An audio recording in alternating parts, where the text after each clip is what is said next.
Hello and welcome to Gauntlet. This is Gauntlet Hangouts, and I'm Rich Rogers. I run tabletop RPGs for friends, and the Gauntlet community is a worldwide 1,000 or person-ish strong group of tabletop friends and aficionados and fanatics. And we mostly play indie RPGs and small press stuff, small book stuff, as well as OSR games. I am going to be running the third of 3 sessions of a game that's still in playtest from Jason Mills, and it is called Demigods PbtA. PbtA means Powered by the Apocalypse. That's the particular engine or game system that Demigods is created in. And Demigods, you play, surprise, surprise, demigods, which are supernatural creatures, the scions or children of different pantheon deities of old, ancient deities. Although we've had some discussion of more modern deities, where current slate of demigods are all from pretty old parentage. And they are centered around St. Paul, Minnesota. Though it's a light blush. It's like TV version of Minnesota. So, that way we don't have to worry about tromping on anybody's feelings or anything. And the main reason that it's in St. Paul is that, number one, I've been there, lived there for a few years, and number two, there's a really cool set of campus maps for Northwestern. So there's it. That's the whole thing. And snow, because snow's fun, right? Says the guy that's in Florida, and it's 65 degrees earlier today. Sorry, am I bragging? I'm sorry. It's okay. Don't worry. When it gets 100 degrees and I want to die, you guys can get back at me. Cool. So let's remind ourselves of the 3 characters. Unfortunately, as we knew that Jesse would not be able to join us for the last of the 3 sessions, so we planned for that, and he got to go out with a really cool bang. We had hoped that Gio could join us, but unfortunately something came up, so he's not able to join us for this last session. It'll just be the 3 of you all. Let's remind ourselves of our characters. Bethany, remind us, who are you playing? My character is Jody Kowalski, the elemental, who has like wind and air powers, and is trying to resist doing mass destruction kind of things. But I think she could probably be pushed in that direction pretty easily if something bad enough happens. And this is the last session, so I think something bad enough will happen. I'm just going to mark that something bad enough happen. Just make sure that I've got that as a milestone for it to bad enough happen. Okay. All right, good. Thank you so much, Bethany. Alexi, remind us who it is that you're playing, sir. Yeah, so I'm playing Jacqueline Balmer, who is the Reaper. She is a daughter of Anubis. She is a student at this school. She's on the chess team, and she sees dead people, talks to ghosts, has a scythe made out of shadow. Actually it's a khopesh, an Egyptian scythe sword, but 6 of one, half a dozen of the other. Indeed. Oh, chess player who played a pretty important chess game last session. Yeah, she beat Athena in chess, which I think it's like still sinking in for her, and she probably has sneaking suspicions that one of her friends, pulled a fast one to make it happen. You just can't quite remember how that worked out. You just all of a sudden. Yep, indeed. And last but not least, Alejandro, remind us of your character, please. Barne Aher, or Barnes, is a child of the trickster god Chiki of the Basque mythology. Barnes is hanging out with these cool cats because they're hanging out with Gage, and so he's in love with her. And he's having a lot of fun with everybody. And that's it. That's all he cares about. Cool. Alejandro, we're getting some weird feedback. I don't know if maybe it's like a speaker near you, or I'm not sure what's up, but like it's a low hum is happening. Does it happen when the mute is on? Nope, does not happen when the mute is on. Okay. So there's nothing you could do. Just mute when you're not on screen, and we'll be fine. We'll work through it. I just thought I'd make you aware of it in case there was like I've sometimes when people are near their computers, I don't know. Cool. All right. So in the last session, we did have the, as mentioned, chess game, which was played for the fate of your spindle. That is the mortal character that all of you are your fates are interwoven with her. There's a lot of like knitting stuff going on with terminology, so I may lose the thread, as it were. Although thread is also a mechanical term. Anyway, I'll do my best to keep up. I'm not a knitter, but no, it's not knitting, but it's like weaves and threads and spindles, and it's really thematic. But sometimes I mix them up. Your spindle, the mortal that all of you are friendly with, and you've all mentioned Gage before, her life was on the line because of an involvement with Arachne and building this blasphemous fleece blanket, and Athena agreed on this chess game. You guys defeated her, but Athena being Athena, she's, I wouldn't say sore loser, but hashtag sore loser, said you guys have 48 hours to find the person that did create this. You were saying that it wasn't Arachne, it definitely wasn't Gage, it wasn't even Arachne, that you guys were saying it was Azaban who had motivated things. And so she said you get that individual, that trickster, and then everything will be clean. We'll wipe the slate clean, as it were.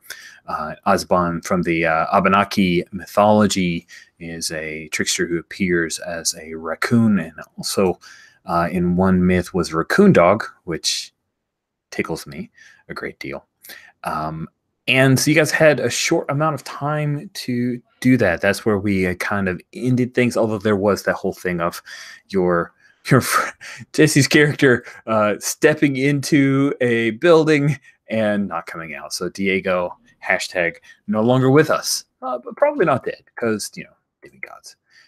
We will say that Lux, that they were here and got a very frantic call that someone had twisted an ankle and they were needed at a fashion show. And so Lux said, I know this is very important, but toodles. Seems Luxy. Hey, is that all right? All right. So I've always known that Lux is not reliable. You said it a lot, Barnes, but now we believe it. Now we see you're not a trickster, you're a soothsayer. Unless it was Barnes who faked this emergency to get Lux out of the way. Maybe. Never.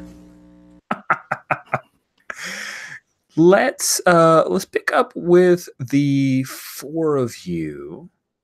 Trying to think of some place we could pick this up at. Why don't we pick it up at just because it would be amusing to me. You're at a football game at the Northwestern. You're all at the football game in the student section because you get in free, right? Just show that ID card. The three of you, Gage, you're there dressed up. I don't know if you dress in Northwestern colors or if you care about the team at all. Gage is, rah-rah. She's here having a good time, drinking beers. Right? There's not a whole lot of like carding that goes on here. As long as people don't go too crazy, you can get a little, you can pregame a little bit, then get to the game. There's possibility of you guys being in bowl contention. Here it is, later months in the winter time, football in the air. And so that's where we will pick up. Let's just say that you guys have kind of walked Gage through what conversation you had with Athena, and she's so this Hezabon raccoon guy. How does that go? How do you find that kind of guy? Isn't he a trickster guy? Like he's like you, isn't he, Barnes? Not like me, but kind of like me. First, raccoon god, let's find some trash. That should help.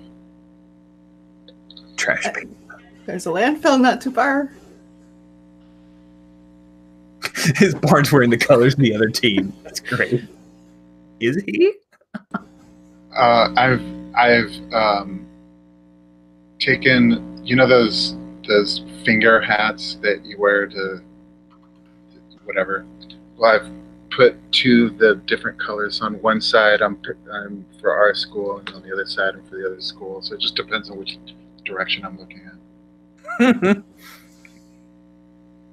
Cool. The colors of University of Northwestern St. Paul are purple and yellow, so we'll just say that the opposing team is like the Green Devils or something like that. So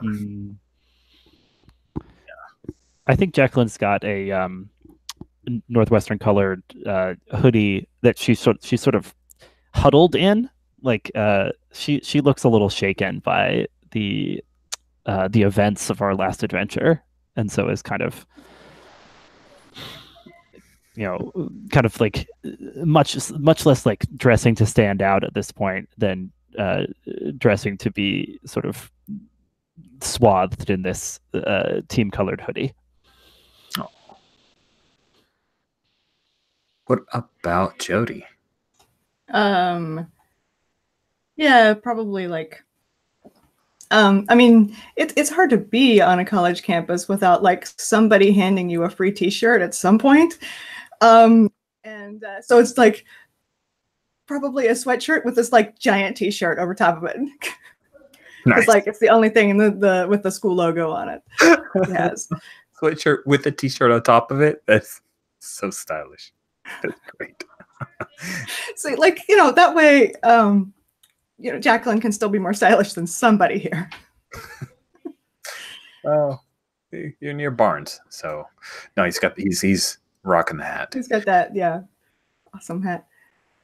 Looks like he's just been to Mardi Gras. So Gage will put her arm around you, Jacqueline, and say, "Hey, Diego's gonna be okay, right? I mean, he just disappeared, and he's really good at this kind of stuff, so it's probably gonna be okay." I don't know, Gage. I don't think he's dead. I think I'd know if he were dead, but I'm worried he bit off way more than he could chew with this insane ghost machine. I put my arm around Gage and I look at the two of you and I'm like, it's Diego. It's Diego. It's great. He's great. I mean,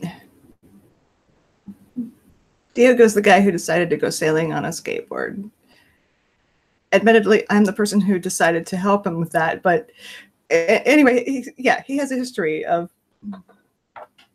biting off more than he can chew. And yet he always walks away. Yeah, but, Eventually. If Jacqueline says he's not dead, he's not dead. So I'm worried about what's going on with the ghosts on this campus. There was some sort of supernatural phenomenon spreading out from Diego's laboratory.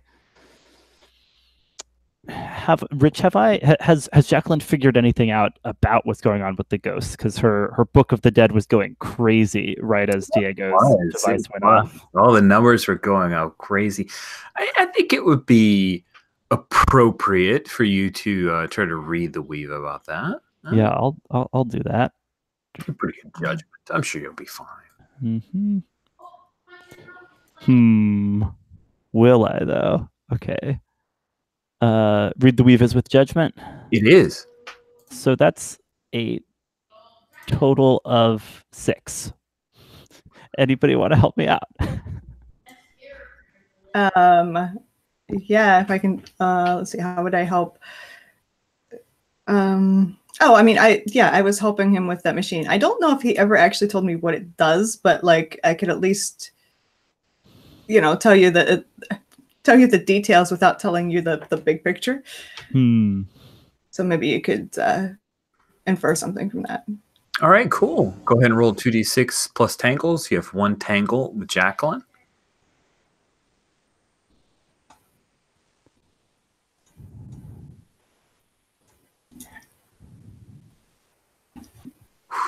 That's 8.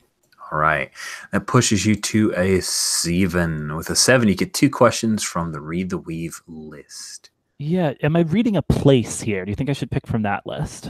I think so, because you're talking about the campus, right? Yeah. And I've let's say I have my, it's the clunky phone that Diego gave me, but it's the one I have installed my Book of the Dead app on, and I'm kind of like, I'm holding it up, I'm scrolling with it. It's like I'm trying to get a sense of like what the app detects about the campus, what and especially it's dead.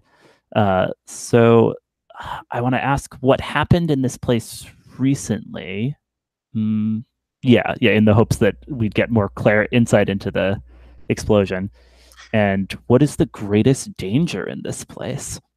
Oh, awesome. Okay, so what has happened in this place recently is that Diego's machine has effectively created a necromantic vortex. Oh, man. And it's hoovered up all of the ghosts and spirits and haints. That's a southern term for ghosts that amuses me. And it's kind of hoovered them up. The campus is clear. It is devoid of the restless dead and the undead. And the greatest danger in this place is that nature abhors a vacuum, right? The restless dead, the ghosts themselves, are part of an ecology, a supernatural ecology. And if the area is clear, then that is quite dangerous. Can I have bad news. All of the ghosts are gone. Does this include the ghosts that you found? It looks like we're dealing with a necromantic vortex. So you're not very good at what you do. Not when someone creates a machine specifically to... Jackman breathes in, breathes out. He's like, the important thing is at her job. It's just weird stuff. I mean, Diego's magic was... How could you plan for that? Also, her job isn't to keep ghosts on campus, is it? Just keep track of them. Well, I'm telling you, I'm keeping It's track not a judgment. I'm not judging you. Sure. Great. Thanks, Barnes. What does that mean for us? Okay, I know it means that you don't have ghosts to talk to, and I'm sorry, I guess, about that, but... It means we should brace ourselves for something coming in to fill the void. Are you lonely now? Look, it's not about me. It's about the danger to this whole campus from whatever opportunistic spirit. I take Jacqueline's hand, and we're here for you. I'm here for you. We're your friends. Jacqueline looks at Barnes initially suspiciously, and then when it seems like he's not trying to pull some kind of trick, she kind of her expression softens, and she's like, "Thanks." Yeah. Besides, necromantic voids really suck. Do you think that... Please tell me you mean that other ghosts who are already ghosts from other places are going to come here, not that someone's going to decide we need more ghosts and start killing people. We have to be prepared for anything. Okay, then. That didn't sound very confident, Jacqueline. And we still have this raccoon to trap. Raccoon dogs, trash, necromantic voids. Okay. Can't start at the library because the library is soaked. How about the dumpsters behind the vendors over here? Create a trap for Azaban at the dumpsters? Yeah, there's trash there. There's a raccoon. He's got to be somewhere he likes. I mean, raccoons. They like trash. petty trash. They have lids on that, like big heavy lids on those for bears already, though. So what we're gonna have to do is like go open up all the dumpsters. I mean, it sounds like getting into mischief, and I suppose that would also be attractive to Azabon. Trickster that he is. Today's what, Saturday? Yeah. Today's Saturday? It has Yeah. to be Saturday, right? Right. Which means they just dumped a whole ton of really good bagels. So we can get something to eat while we're setting the trap off. Disgusting. What? They're good. The plastic bags are, they use this heavy duty plastic bags. Anyways, Orange, no. No, honey, no. I was just kidding. Okay. I was just kidding. Right? Good. Do we want to give this Trap a God plan a shot while the students are busy with the game? Keep any civilians out of harm's way? Let's do it. Yeah, that sounds like a great. Yeah. Awesome. That's a really good idea, Jacqueline. We should do it. We should do your idea. All right. So you guys get up. By the way, I don't know if you guys thought this is, but I think Jody's like they have huge lids for the bears was pretty awkward, but I'm going to give you an XP for that because that amused me so much. So go ahead and once per session you get to say something awkward. Don't forget, down on row 52 through 56 are your XP triggers where you can gain a thread, which is the other name for XP. So you guys get up, and the Northwestern, the fighting marching band, they're playing Rocky. Sorry. From the University of Tennessee days, Rocky Top is played like every 5 minutes. It's a contract thing. So not Rocky Top. I recognize it as soon as you almost said it. I went to UF. I've heard every game. She heard it a ton. Yeah. My dad had season tickets all through high school and college, so I went to a lot of Halls games. And whenever I think of, that's what I think of. So, crap, like a Beyonce song, a marching band version of a Beyonce song is being played. I know Girls, I think, is what's going on. And you guys are headed down. You head down and you're heading towards the tunnel. And then there's this gentle breeze that just brushes across all four of you, and it picks up your hair, Jody, and it feels wonderful. It's almost as if it's calling to you. To us or to Jody? To Jody, specifically. No words, it just feels familiar. There's just something about that particular breeze that brushes across your neck, and your hair is picked up in the wind for a moment there in your sweatshirt. What direction is it coming from? It's coming from the east. It's an eastern wind. Do I see anything interesting to the east?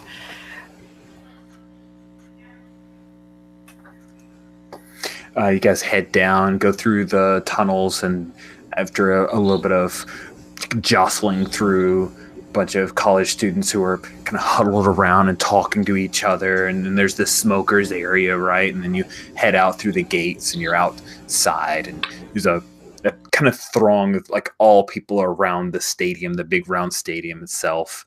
And it's a sports complex. There's like a baseball field and some other stuff, but that's all effectively abandoned. And then there are rows upon rows upon rows of parked cars. Off to the east, there are no landmarks per se. I think as they pass the smokers, Jacqueline offhandedly remarks to one of them, "You're about one pack away from the point of no return." Guy turns around and he's like,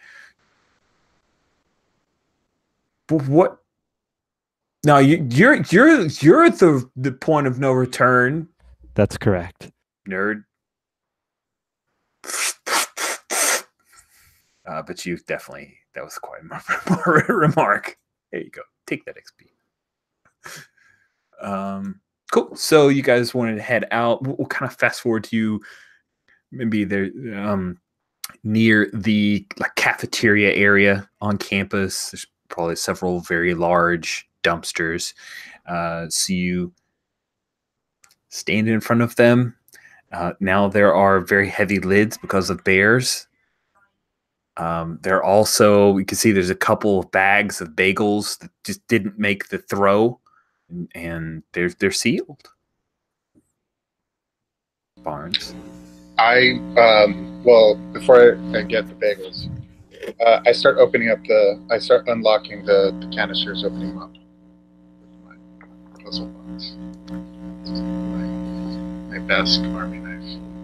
Nice. Okay. Start opening up the canisters like you're opening up the... Yeah. I'm unlocking them and popping them all open. Sweet. So I feel like you guys are effectively trying to summon Azabon, right? You're going to his home turf. And I think, Alejandro, you're effectively leading it here. So I'd like to see you bend fate. Okay.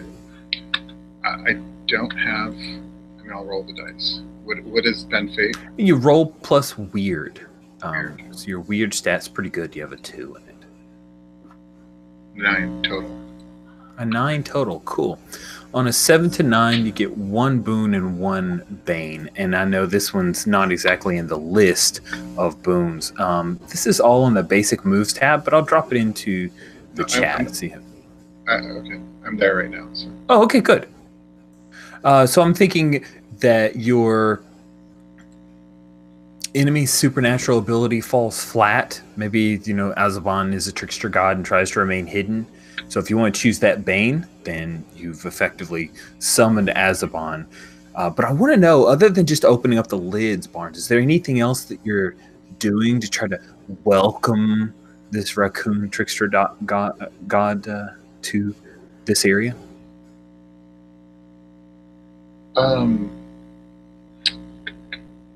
Well, I'm envisioning that I'm kind of doing like some sort of incantation. But the incantation is kind of like me as I'm opening up these canisters and actually kind of tossing trash out, and opening up a bagel. It's kind of like a feast, opening up the bagel bags and like there's a feast for him. And so the incantation is me like going, look at all this trouble we can cause. Get the bears, they've caught the scent. There's a huge stadium right here, and this is going to cause mad chaos. Nice. Then what is the bane? What was that? You get, when you do a 7 to 9 result from bend fate, you get 1 boon, which we chose, and you summon Azabon, 1 bane. Can I interject that for the sake of stealth, as this is happening, Jacqueline assumes her jackal pup form?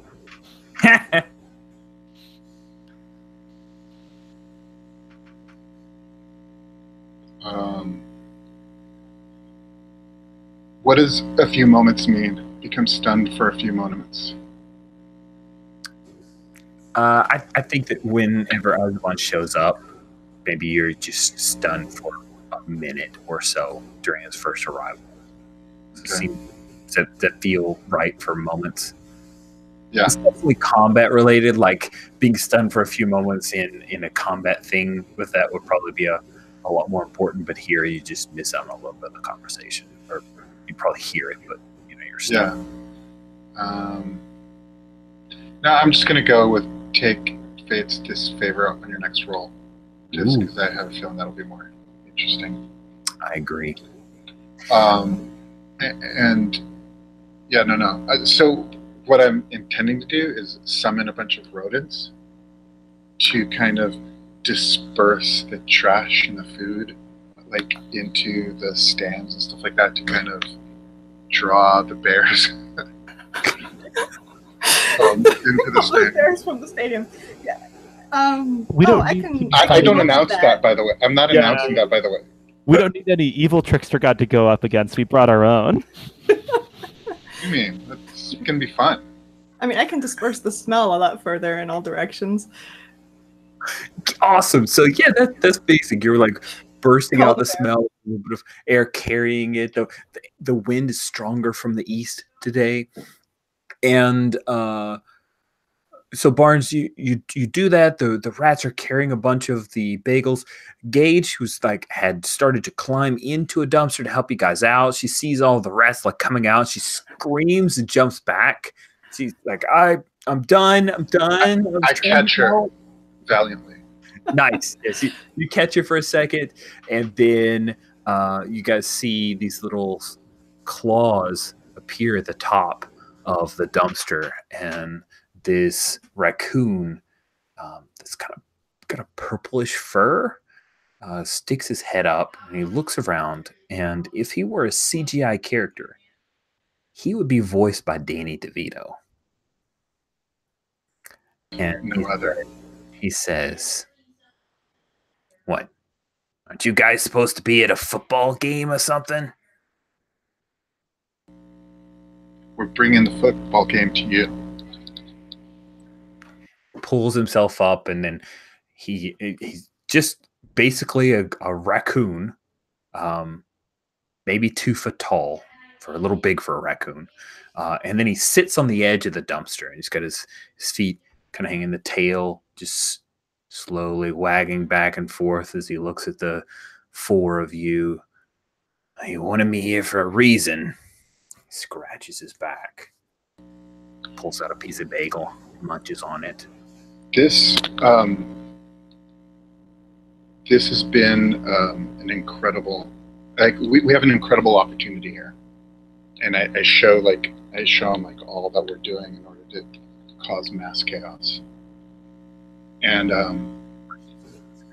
I wanted to share this opportunity with you. I wanted to share this moment with you, and I wanted to know, are there any like mechanisms that you've been bringing about for me to enjoy? Because I know I'm really just intrigued in your talents and your machinations, and as you know, I'm just a pup. "She's a pup," points to Jacqueline. The jackal pup that is Jacqueline like involuntarily wags her tail. Raccoon hops down, walks over on his back legs, and pats the old giant jackal ears. You know, because you have the super pointy ears, right? Just rubs the ears and says, "You guys really screwed me over before. I had a really good thing going on Surtur. You had to, I don't know what you were doing with this stupid house." But you gotta admit, it was pretty good. "I don't have to admit it. I mean, I could, but I could choose not to. I'm mercurial." I want to fix Azaban with a beady little baby jackal stare, and just jackal stare. Yeah, and like just see if he's reacted at all to seeing Gage here. I want to know, if we can really pin to him this blasphemous tapestry that Gage was made to weave. And I think I might be using my Justicar move here. Ooh. Where I roll 2d6 plus judgment to determine someone's guilt on a specific matter. And my like the Patrick Bear stare. I love it. yes, indeed. All right, my judgment's 2, so there we go. Finally something. That's an 8 overall. Nice. On a 7 to 9 with Justicar, you get a sense of their guilt, but nothing too specific. Yeah, sense of their guilt. I do have the Book of the Dead, so I also have a clear idea of the best way to help this person clear their conscience.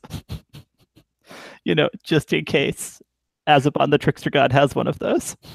Yeah, I know. It's a stretch. you get a very strong indication from Azaban, just from your supernatural judgment. Azaban was absolutely involved with Gage. That your instincts on this are accurate. As far as helping them clear their conscience, Azaban did not intend for Gage to get killed. He rolled the dice that you guys would be able to pull things out, seeing as how there were 5 demigods involved, and no one's ever seen that many demigods fail when they try to do a thing. I mean, we're talking Trojan War times since this much craziness went on. Helping him clear his conscience, yeah, he's got a thing he's leading up to. That if you help him with it, then he'll probably admit to Athena what he did.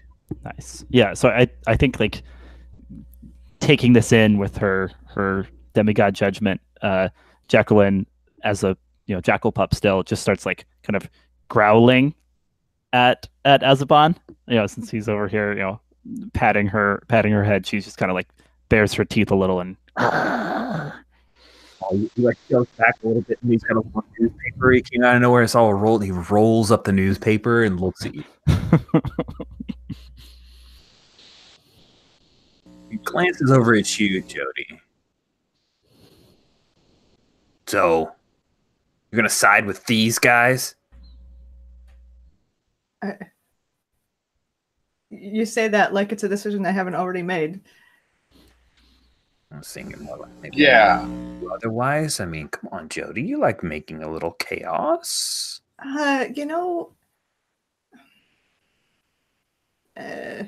Seems like every time I do, people get hurt that I didn't mean to get hurt. So I try to reserve it for, important occasions.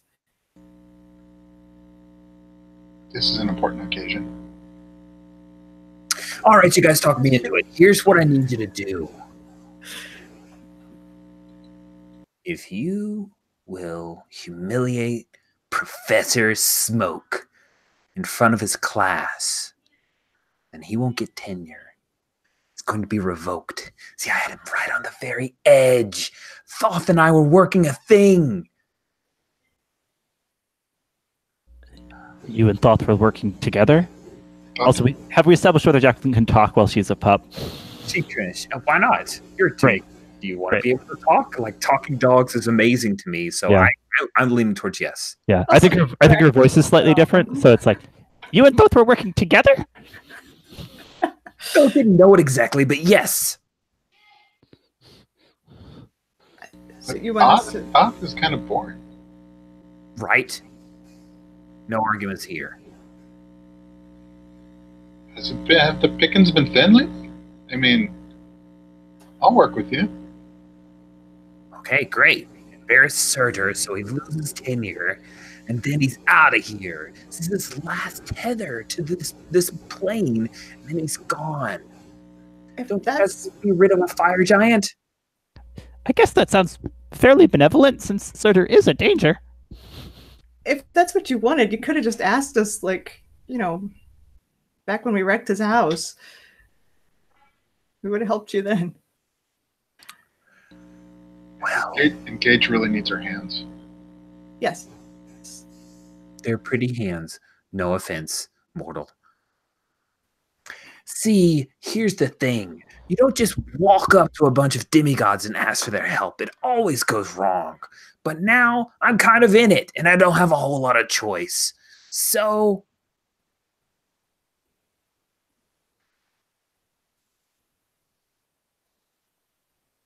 the end of my statement.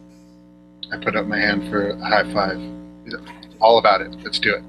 He like clambers up your body and then pats your hand. He'll roll all over your shoulder and climb back down your back. Yeah. He enters over, grabs a bagel, and he's going to dash into a dumpster.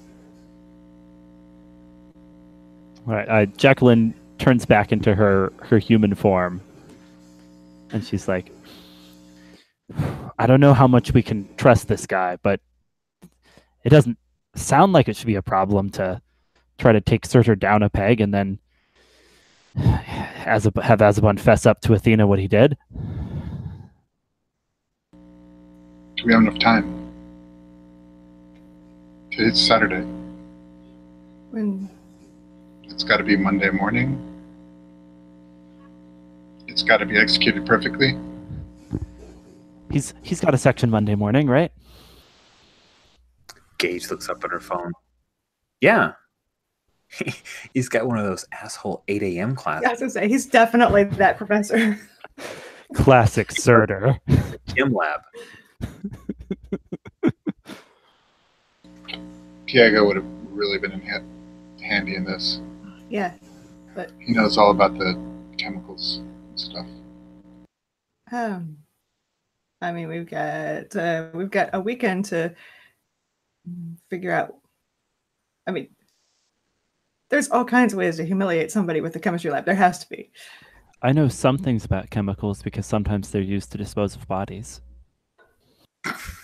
That's a start. Like So anything that can be classified as an embalming fluid? Gotcha. That's a start. That's a start. See? There's hope for you. Jack, there's hope for you.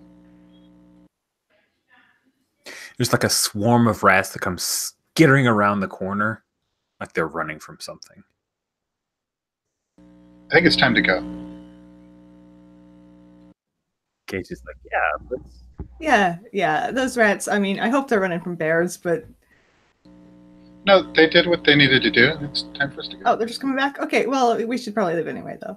Should we close up the trash before we go? Nah, let the rats have it. Yeah. They're hungry, I'm sure. Two rats are fighting over a bagel. There's one rat that's got some like huge slice of New York style pizza that's dragging it backwards.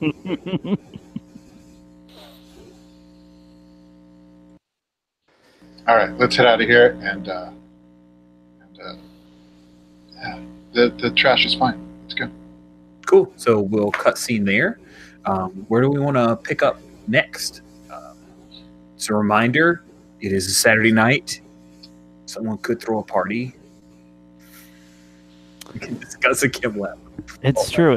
I've got a thread for throwing a party. I had wondered earlier if we would do that to attract the raccoon's attention, but I guess the question is, could we throw if we need Surtur's class, right, to know that there's this there's some kind of prank going down on Monday morning. Maybe we throw a party in order to get those students where we can explain the plan to them. Does that make sense to anybody else as a way of approaching this? Yeah, get them in on it. I mean, Wait. I'm sorry. Can you say it again?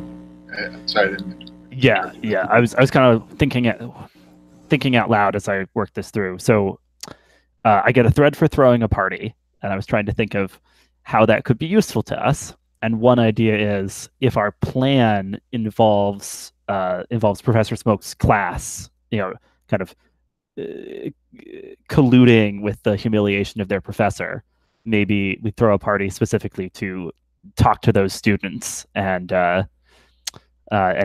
bring them on board. Nice. It's got to be like freshman level Chem Lab, right? Right. we've got to know a few delinquents in that class, right? Gotta be. Chemistry classes are huge usually. At least Yeah. the first year. First year Chem classes are the old. The wait. 300 person lecture. Do you think the rats were causing a distraction? I mean, they were more. I don't know. Maybe. I don't know. Just trying to see if you fulfilled that for the thread, but Did you tell an unnecessary lie? I told several. right, cool. So you got a thread bid for that one, Barnes. Okay. consider it spent. Sweet. Good. So we pick up. Where is this party? If you're throwing the party, you tell us where it's at. Yeah. Okay. So this is a Jacqueline party. So I think it's like on the roof of a building. We have a few options, right? Just a couple suggestions. Yeah. We now know that Diego's place is empty. Oh no, that's so sad. Throwing a party in his abandoned laboratory where his ghost machine blew up. He would love it. I mean, it would be like in honor of Diego, right? We should have a wake for Diego, really. Sort of, well, I don't know what we'd call it for a guy who is not dead, according to Jacqueline, but is in limbo or whatever the hell. We could have a half wake.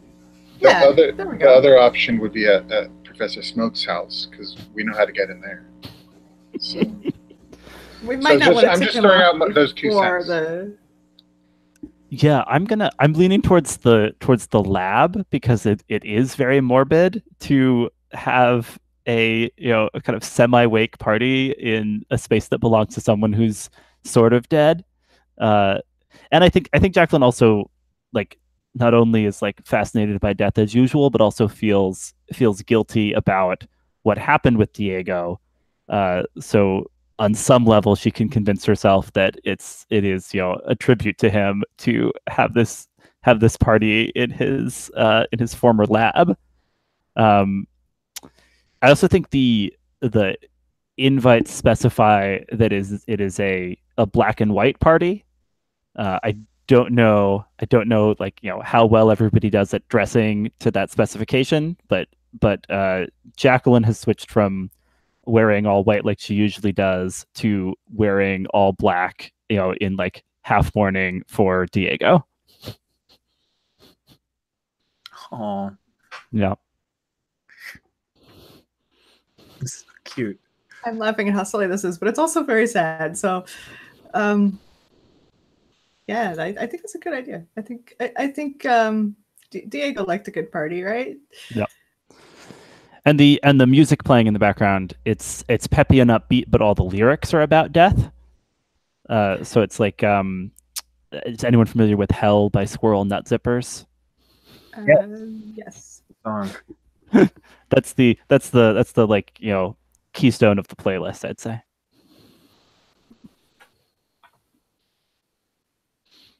And also there are drinks such that we can pour one out or pour one halfway out for our ambiguously dead homie. Ambiguously dead homie.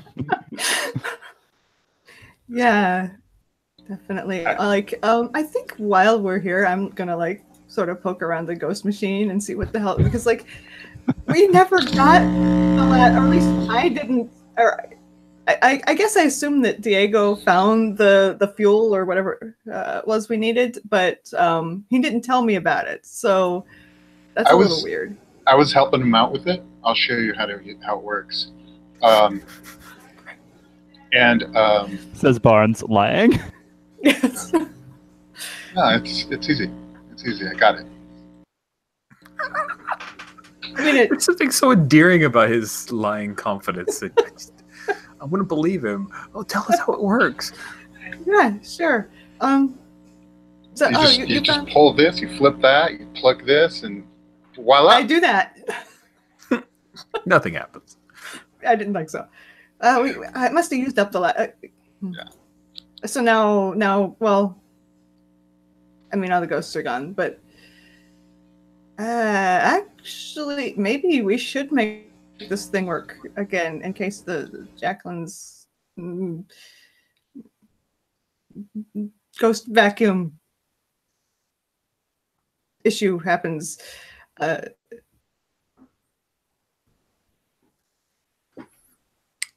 Well, if you guys want to try to figure out how that thing works, you could probably read an artifact. Ah, cool. Because I have such a great judgment. But I'll try to do it. Yes. I think at this point I'm kind of guiding you through this, right? As best I can. Yeah.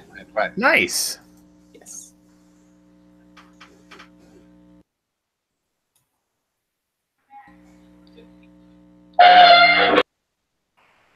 Cool. Is that an? Looks like you rolled an 8. That's an 8. What's my? It's still 7. It's good. Nice. So you get 2 questions, and I think read an artifact is the right set of questions. Yes, definitely. Well, I know who made it. I know where it came from.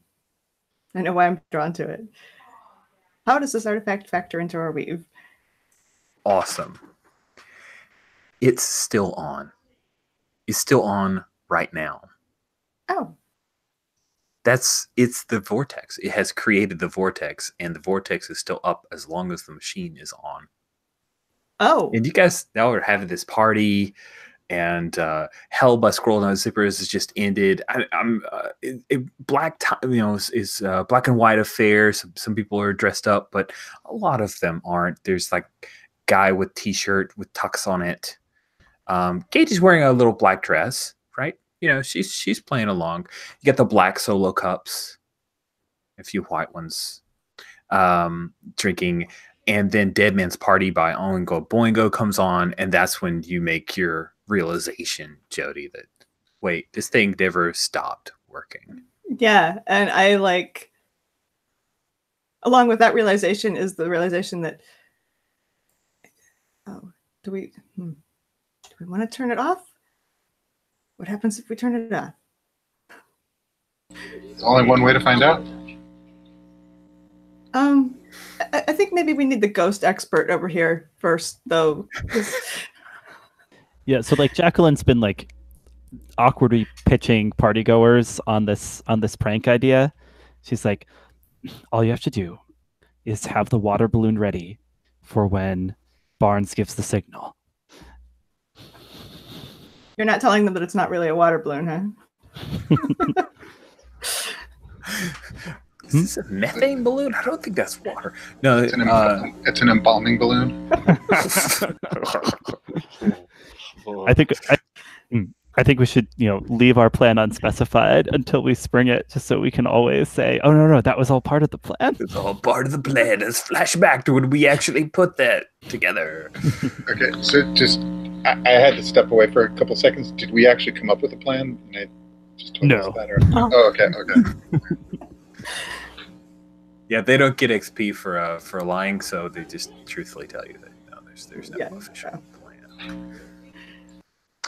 If you guys want to check, there is a picture of what the Chem Lab looks like, starting at G11 on the maps and people. Just hey, there's a Chem Lab.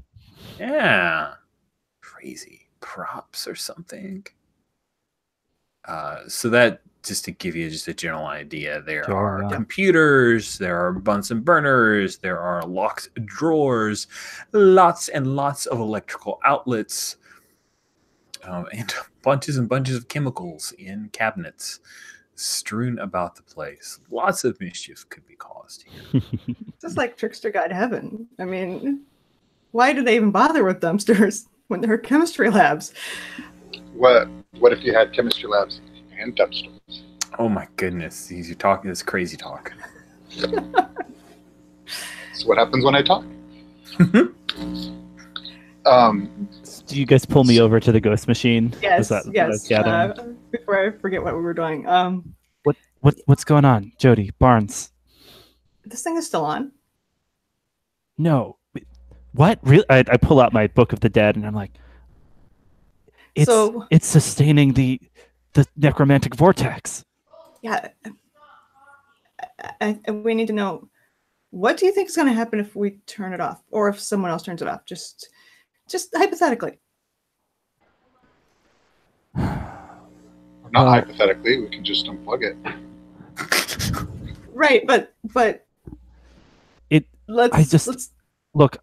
I'm obviously worried about the void caused by the lack of ghosts here, but this could be a delicate operation. I'm not sure we should just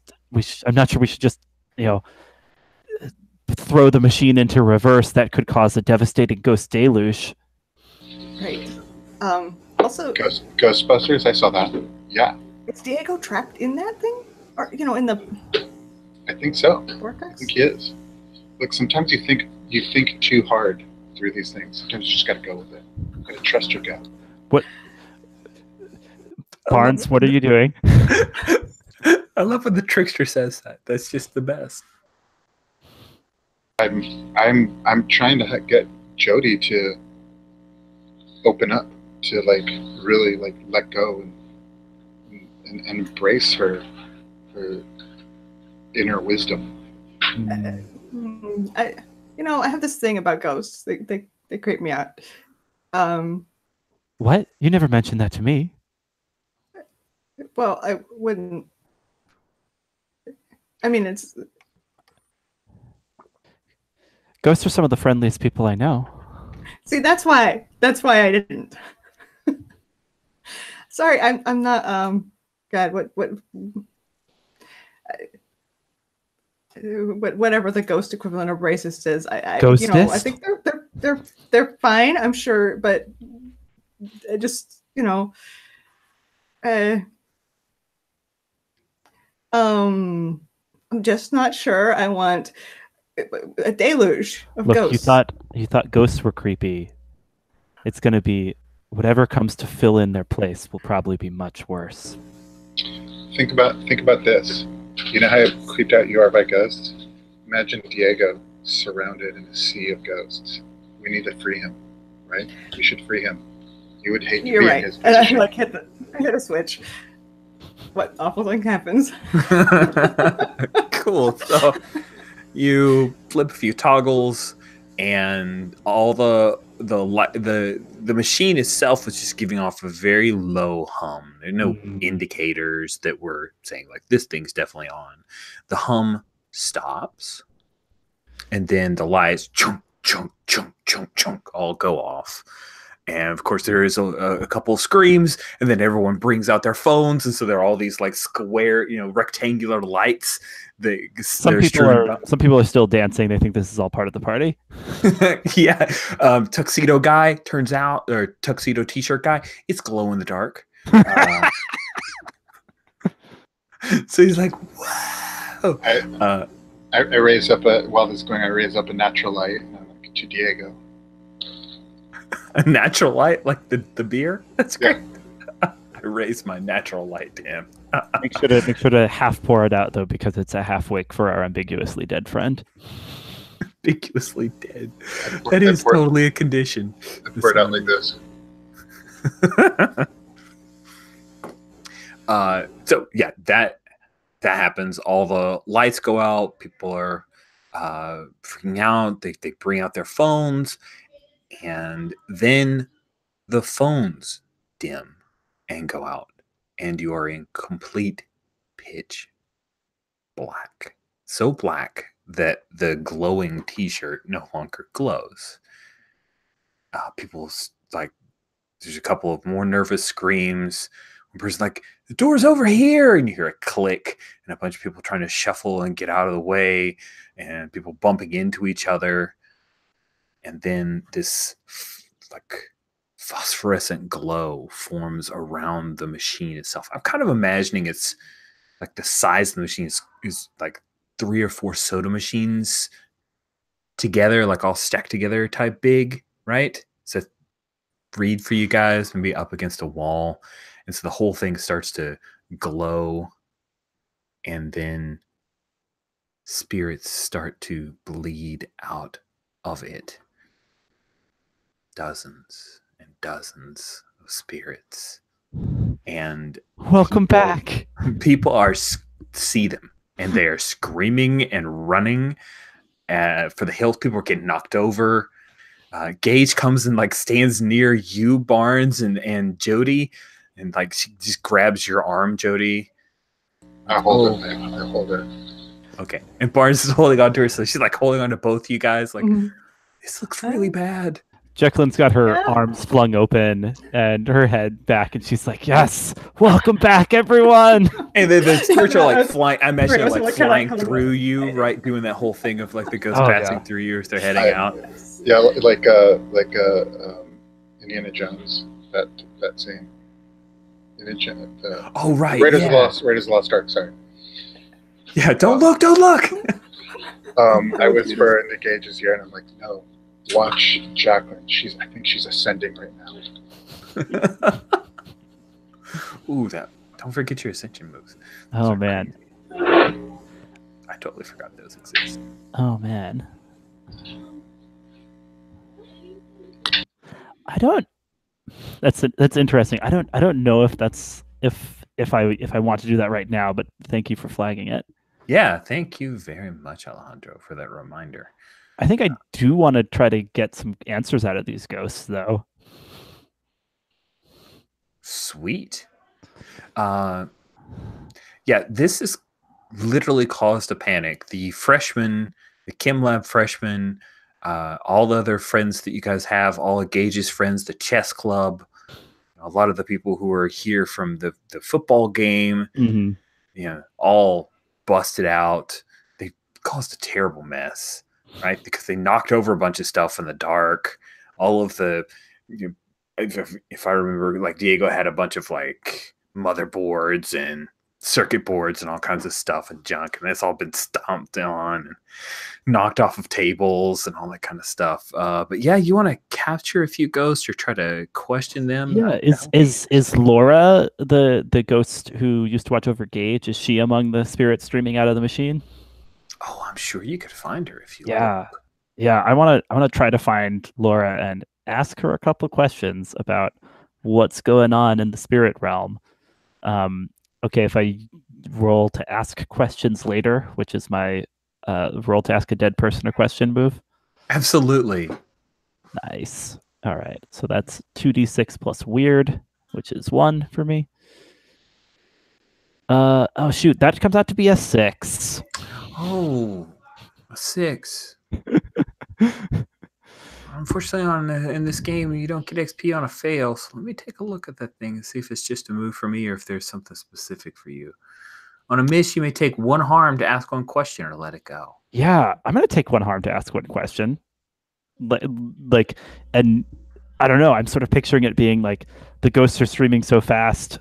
I reach out for 1 and it's past me, and I like realize I need to commit more. And so I need to like grab onto a ghost and hold it and keep it from flying away. But that means I'm like, shaken by its kind of spiritual energy, right? And like it's like taxing to try to hold on to this spirit of this dead soul to get an answer. Yeah, I like it. Laura's like, no, let me go. I don't want to be captured anymore. And she starts kind of vibrating, but then maybe she doesn't quite know it's you, so she hurts you before she realizes, or maybe she doesn't care. Sure, I mean, why don't you ask your question? We parted on bad terms last time, so yeah, there's that too. Laura, it's me, Jacqueline, daughter of Anubis. Laura, what is going on in the vortex?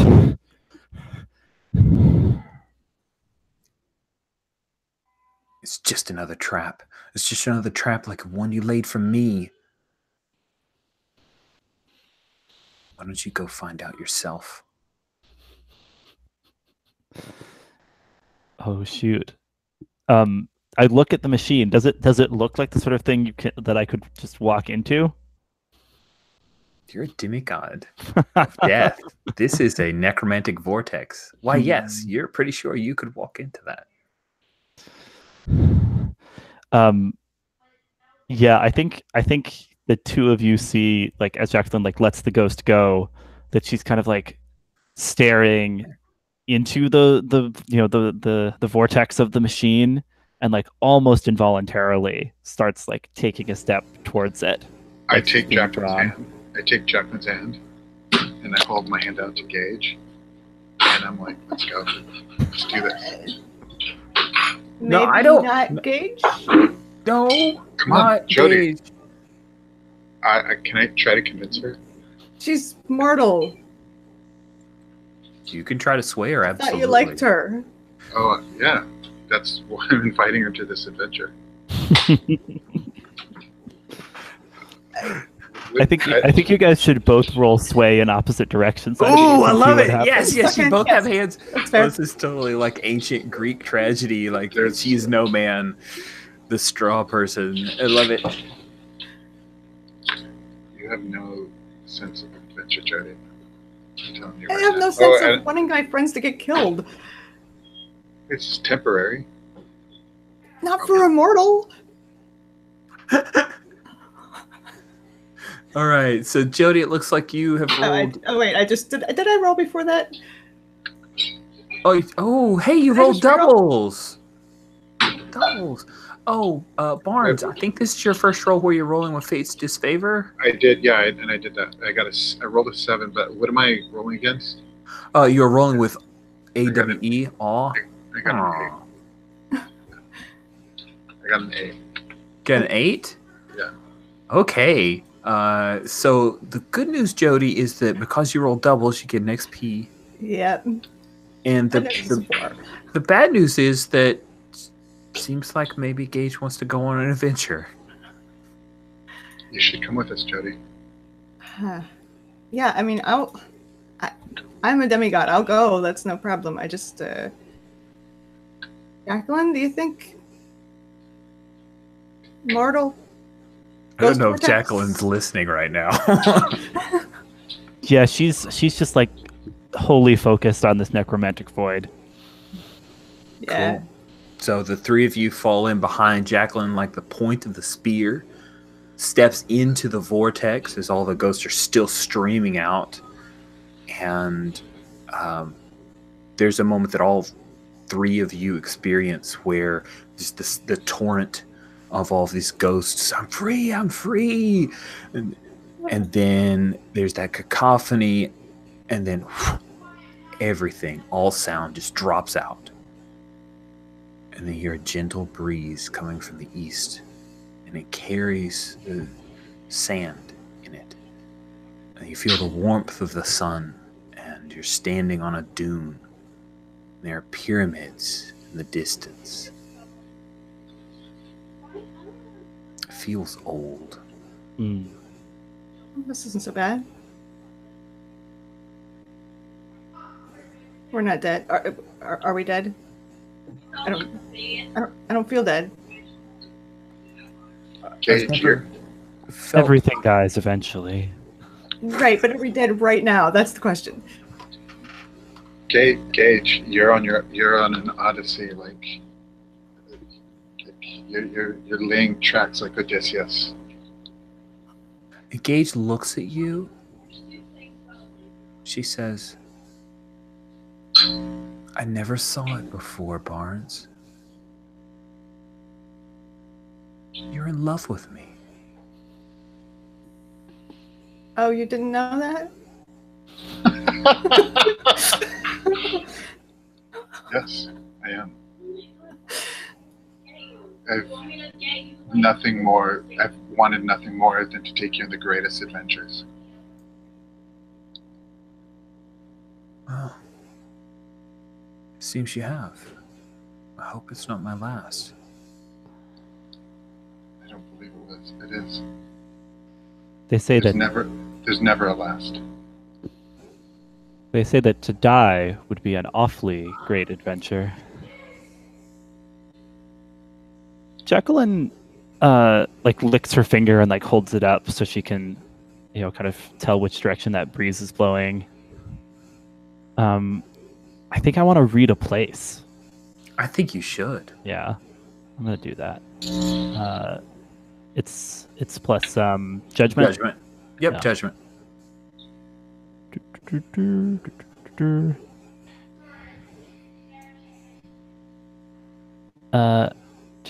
That's a 8. That's an 8 total. Cool, you get 2 questions. Who owns this place? And how can I get into / out of this place? Awesome. Just to learn a few important facts here. Sweet. I will answer who owns this place with a hypertext link here. Okie dokie.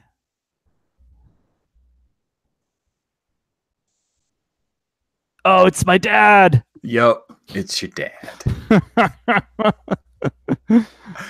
And how do you get in?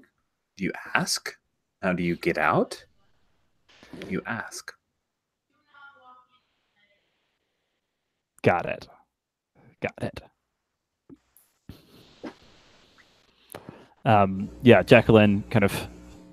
I think she bends down and like picks up some of the sand and lets it run through her fingers too, and then like looks at over at those pyramids, and she turns to her woven bandmates, and she says, "We're in my father's realm. I think we're gonna have to go talk to him." Barnes is so excited by her acknowledging that Gage is acknowledging how I feel towards her and not immediately rejecting her, that he wants to get really close to her, as close as possible. But he doesn't know how to do that, so he turns into a sparrow and just like lands on her shoulder and is just constantly just kind of hopping from shoulder to shoulder and on her head and shoulder. He's like, yeah, let's go meet Dad. Gage is surprisingly calm about this. Almost muted in a way, Jody. You know her. And she's not asking a whole lot of questions. She doesn't seem as freaked out as maybe she would normally, what you would have expected her to be. Right. And she just... You okay? I'm fine. She's fine. Quiet. I think with that, I like send a little, blast of wind at Barnes. Like, could you stop interrupting?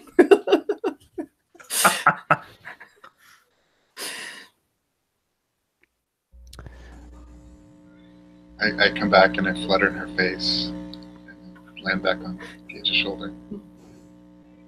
And I imagine this is happening as like we see the long trail of footsteps as you guys are going down the sand dune towards one of the pyramids that has a jackal head on it. Nice. Yeah, there's like a entry gate to the pyramid. It's something that looks like it's calling us in. Yes. Yeah. Jacqueline. So Jacqueline's still wearing what she was wearing at the party, which is, I will now describe, a long black coat and a broad-brimmed black hat, like full Reaper appearance.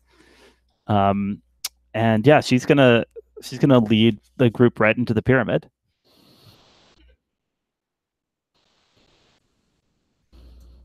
Cool. So yeah, you guys have the back and forth of the sparrow occasionally getting blown away by the wind and then fighting through the wind to land back on Gage's shoulder.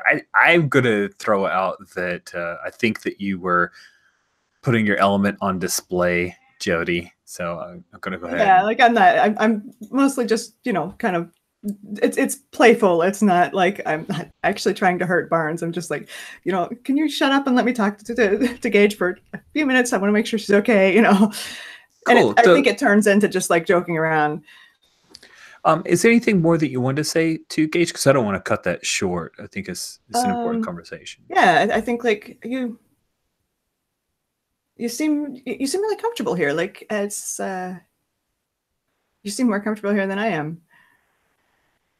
I think this is it, right? I hope not, but maybe. You're okay with that? I mean, I'm not seeking it. Well, that's good. I'll definitely go back if I can, but if this is it, at least I'm with friends. Yeah. Yeah, I guess so. That's a lot of people can't say that, right? She reaches down and she takes hold of your hand. Yeah. Okay. We're with friends. And then do you step into the pyramid, there's this great light, and then even the wind that carried the sand from before is calmed, and you can hear there's a low chant. And standing at the end of this up on a raised dais, long stretch of perfectly smooth pyramid stone, there stands Anubis, and he holds the scale. For weighing hearts. Exactly. I think Daughter. Jacqueline immediately falls to her knees and says, Lord Anubis, Father. My daughter. It has been too long. Well, I've been busy at school. Are you well? Yes. I lost a friend, but I don't think he's dead. He had created a foolish device that caused this necromantic void, and that's what I walked through and found myself here. Do you know where he is? Of course I do, daughter.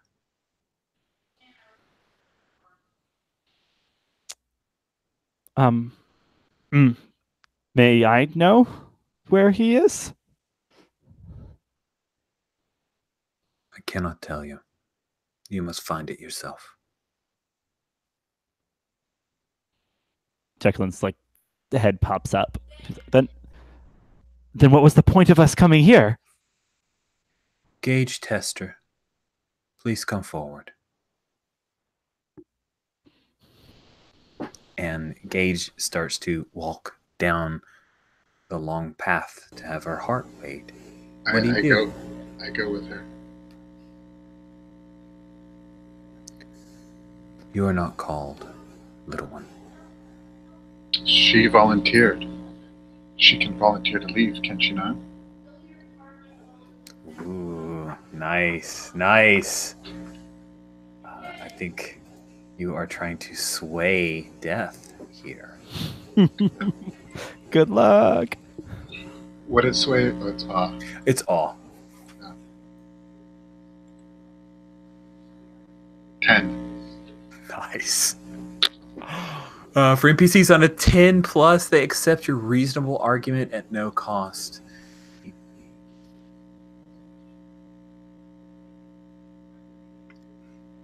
She did choose to come here. If she remains, we will weigh her heart. She will be judged.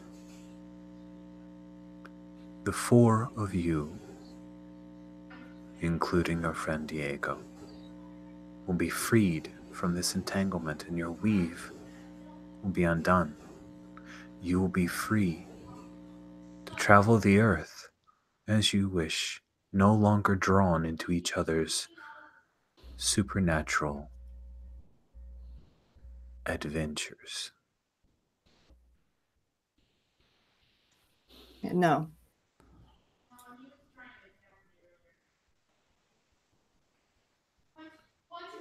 How long does she have to leave?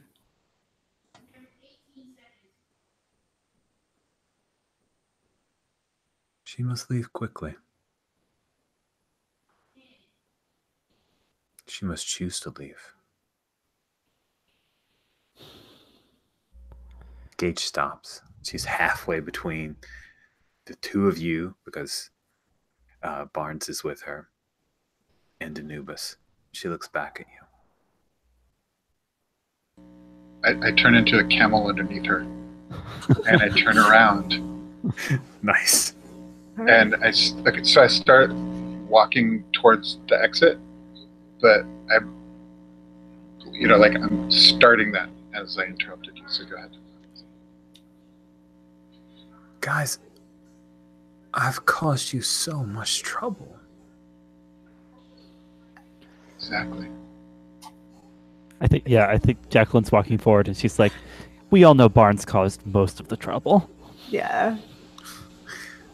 But you had to go against Athena, having to deal with Surtur because of me.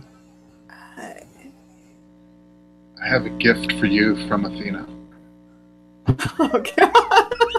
Oh, snap. No! Oh no! You do? Yeah. Let's go back and I'll show you. All right, sway her.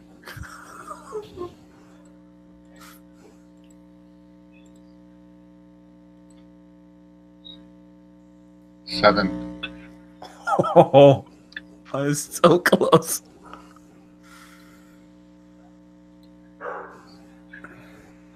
Oh, that's success, isn't it? It's success, but they'll On do the it, edge. but they demand some kind of price. I was pausing because I'm trying to think of, like, what would Gage's price be? She says.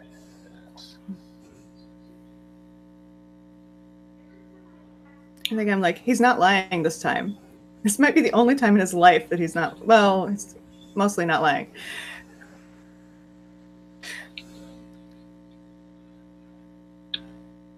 When we get to the real world again, you need to ask me on a legit date and stop acting weird.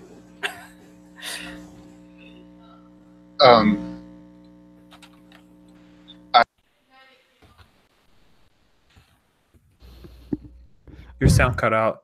Oh no! No. I That's the most realized dramatic moment.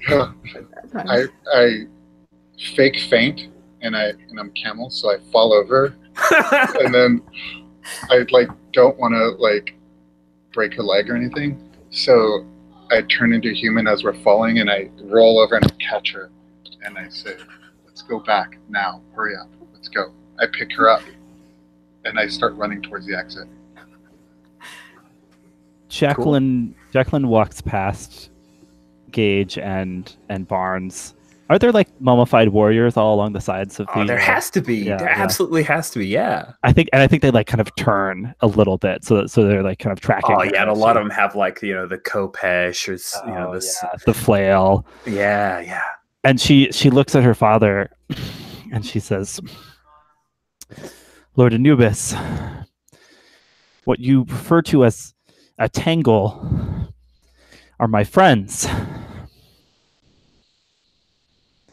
and I think my adventure with them is helping me understand my place in the world. Can't you be happy for me?" I kind of want to roll to read a person Okay. on Anubis. This sounds spooky. Let's do that. That's plus judgment again. Which for me is 2. That's a 5 total. I get a total of 5 as I'm locking eyes with my jackal-headed father, the god of death. He says,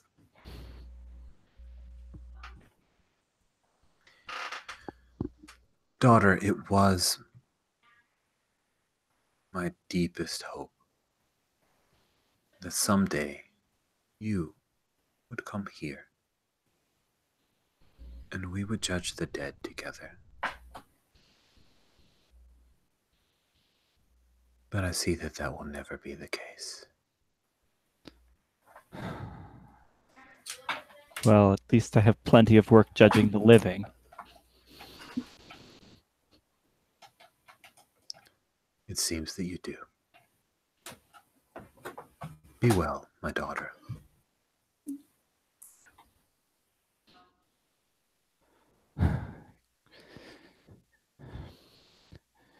Well,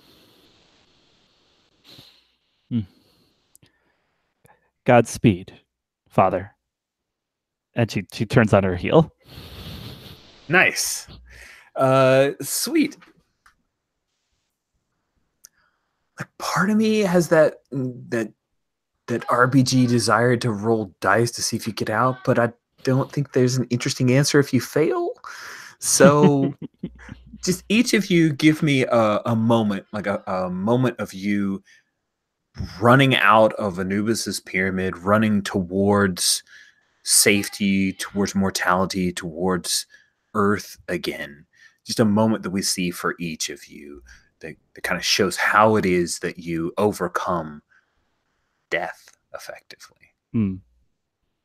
I think we'll leave Jacqueline for last. Start with Barnes. So I'm holding her in my arms, and so I have the ability to turn into like a mundane animal, right? So, but I'm gonna, with your permission, we're not in a mundane realm right now, so I'm going to extremely manipulate that ability. And so, as we leave the pyramid, I turn into like this majestic, like griffin type thing, and she rides my back, out, like through the sky, and like we just have this amazing view and vista. And in fact, I feel like I'm tapping into my ascendance move. Like everything like is coming into place. Like this is what I wanted. I wanted her to reciprocate this love. And so as soon as we fly, we go to where the little vortex is, where the crosses into the other world. And as we fly through that, like I instantly just turn back into Barnes, and she's on my back, and we fall into the ground, slide across the ground, and crash into like thing that falls on top of us, and we just start laughing. Nice. Like a coat rack. Yeah. Nice. I like it a lot. Jody, what about you? What do we see? Yeah. I'm like slightly less creeped out, now that there aren't ghosts like surrounding me. But this place, not my favorite place ever. No offense, Jacqueline, but your dad is really creepy.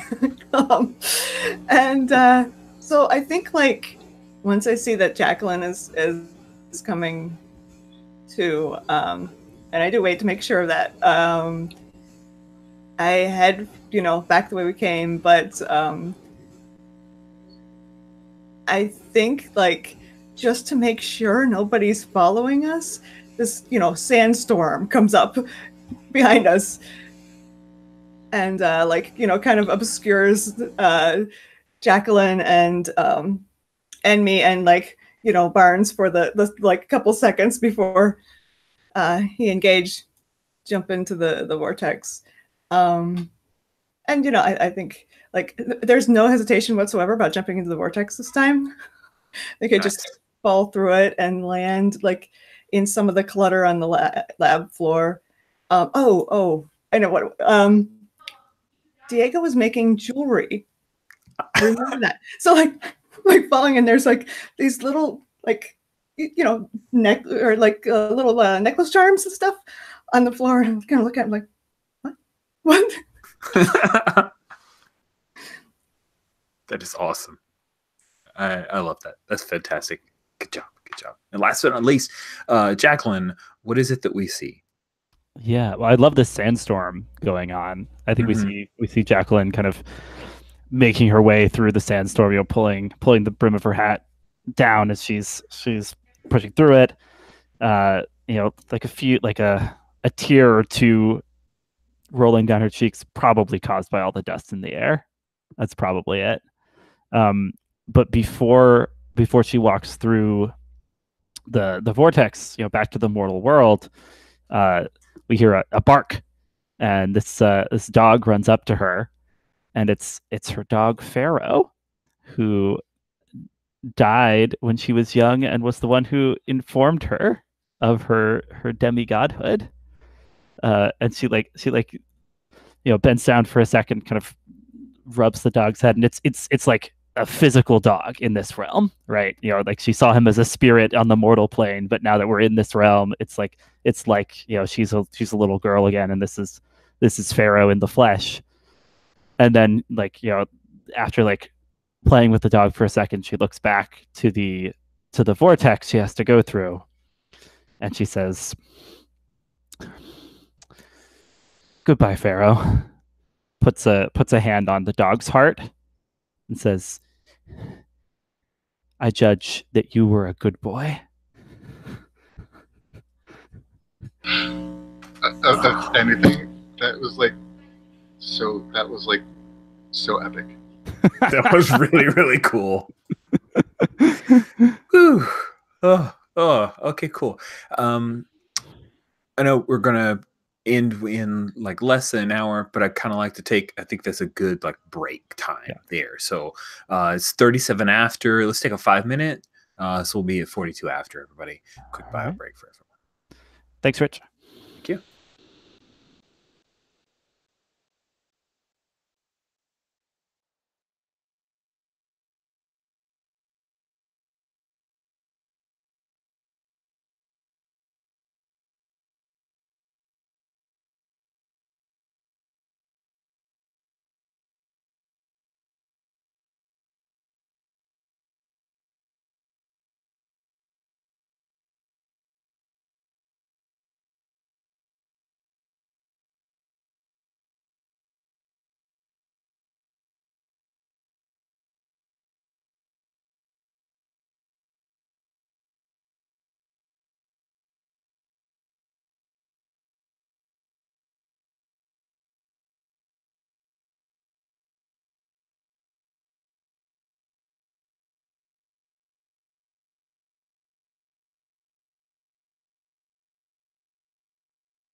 Hello? Hello. Hey.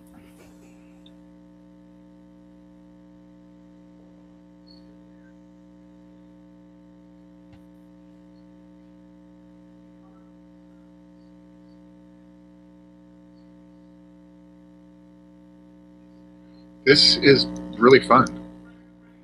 Yay! We're having a lot. It's crazy. I like how it's just kind of just going all over the place. I wasn't expecting going to hell or Yeah, neither was I, but I'm glad we did. That was That went way better than I anticipated. And yay! Hey, I'm back, guys. Welcome back. Oh, everybody came back back from the land of the dead. A good sign.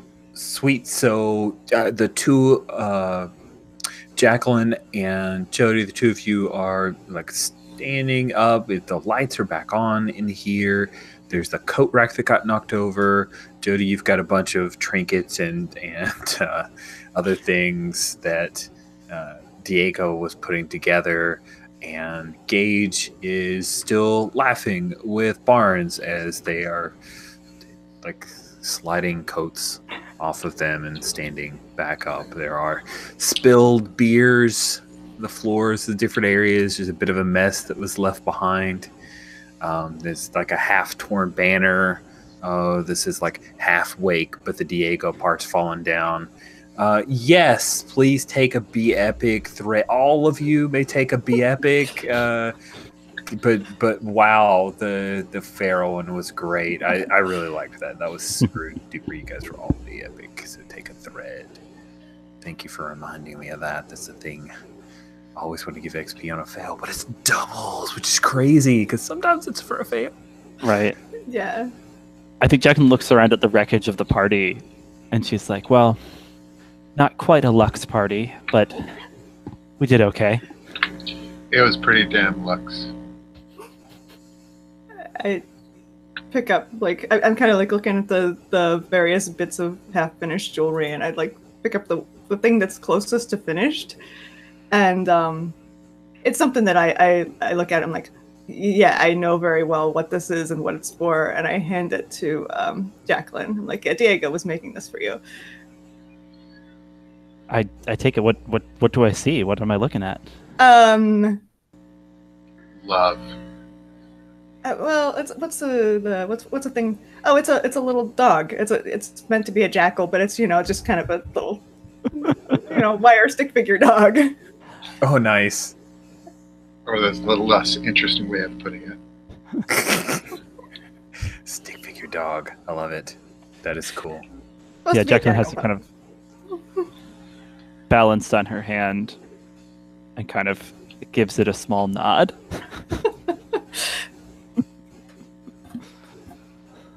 So I almost died, and you guys came to save me. Thank you. You're welcome. I kiss her on the cheek. She smiles at that. We can't get distracted by romance now. We need to humiliate Surtur in front of his class. Right. Do we just make stuff blow up? I think as Jacqueline says, we can't get distracted by romance, she like tucks away the little dog pendant. Cute. So I pull out a lightning bolt. And I say, so Gage, I think that this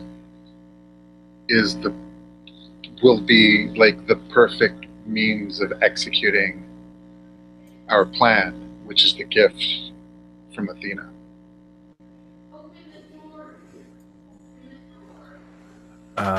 Gage's hair is like standing up a little bit from all the electrical charge. Lovely.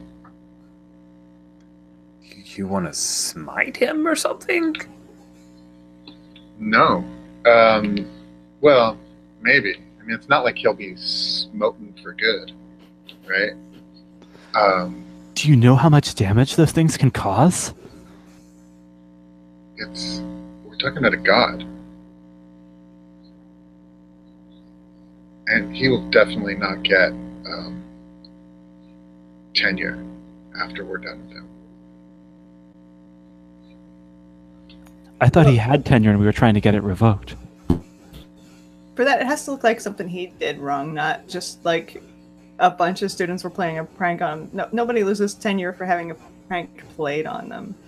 You lose tenure for not knowing what the hell you're dealing with. which is Right. what we're going to help him demonstrate. Okay, I just wanted to. Okay, we can't take credit for this. That's what I'm trying to say. I know it's going to be the prank of the century, but Oh, I don't need credit. People okay, will know. good. As long as the administration doesn't know, it's good. I mean, maybe Surtur, if he like flipped out on his students or hurt one of them, that could be a thing, but then we'd have to hurt somebody, and I'm not a super big fan of that. Yeah, it's too bad none of us are in his class. We can audit it. I need to step away for a second. Okay.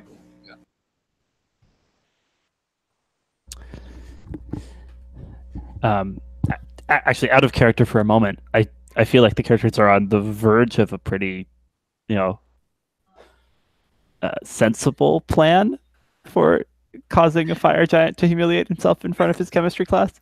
Mm-hmm. If it starts out as a dumb prank, right, like someone throws a water balloon at him, and then it seems like the chemistry professor, retaliates and causes a massive explosion thereby, then maybe he loses tenure over that. That's good. That's like sane and reasonable, and definitely. And I'm sure it'll work without a hitch. Yay! Everything you guys come up with always works without a hitch. So that's I completely agree. In the background, we see like a ghost flitting around, and like some of the chaos of all the people stampeding out of the party when the ghost explosion happened. Yeah. Nice. Cool. I'd like to give Alejandro a chance to get back. I just want to say, Bethany, that moment there with Jody and Engage, that was really good. That was super good. Your reactions were so on point. Thanks. I was like, oh wow, I'm having an emotional moment. This is why I play RPGs. Yay. Oh, I'm glad yeah. And thank you for developing the Diego Jacqueline plotline, with this jewelry. That was a wonderful moment. That was really, really cool. That was so clever. While we're paused, I'm going to grab some water. Yeah, go ahead.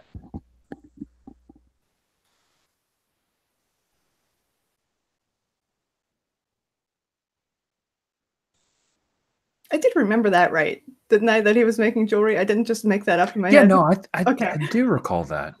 That felt right to me, and the fact that you like tied it back and then created a thing was really, really cool. Super neat.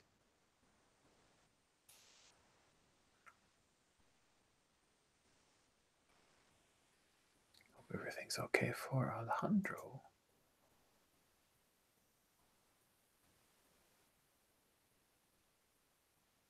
When Alexi gets back, we'll just pick up into a scene with just the two of you guys, so we'll bring him in when needed. I'm sure he'll make an appropriately epic entrance. I am sure he will too. The best liar. Alejandro plays a very good liar. Yeah.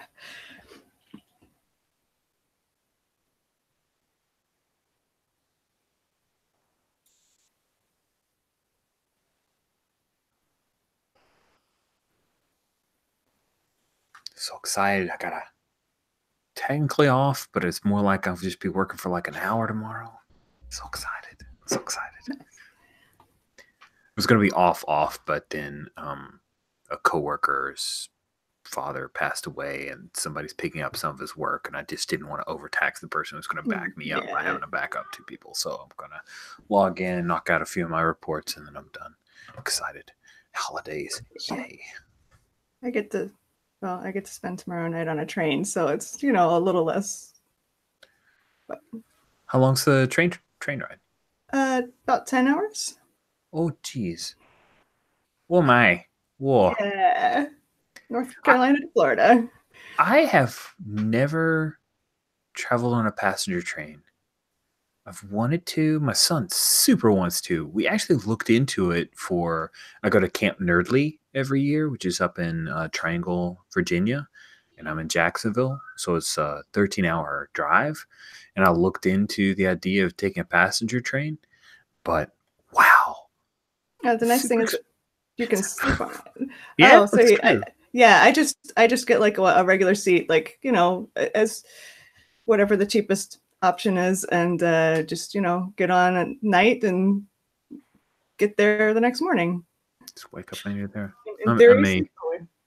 I may bug you later about like how you work out fares and stuff like that, because I'm gonna have to go to Camp Nerdly again, and man, that 13-hour drive is Yeah, sucks.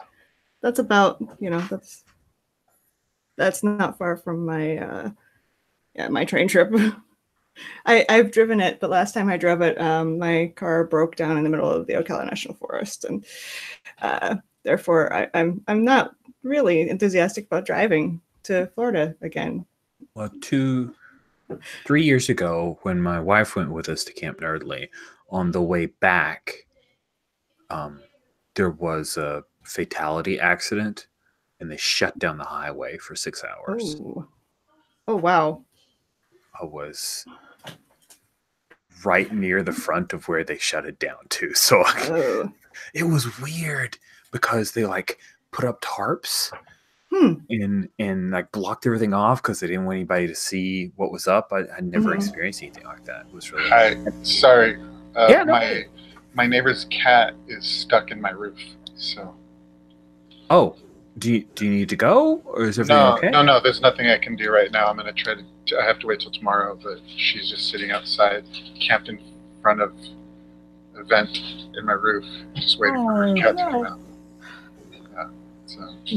And I have a doctor's appointment in an hour and 10 minutes. So. Okay. Hey, there's nothing I can do right now. So. Understood. Well, hopefully the cat will be okay. Yeah. Wish well for cat. Yeah. Did I miss anything, or? No, we just chatted. Okay. Sorry about that. No problem. I figured it was a thing. So got about, you said an hour and 10 minutes. That's like, you have less than that time, right? Well, I have to leave by. Right. So you have a thing. Yeah. So we've got like 30-ish minutes. I definitely like to do a little bit of feedback. So is there anything you guys want to do before we kind of jump to the Chem Lab? Yeah, just as everybody's filing out of the basement or the lab,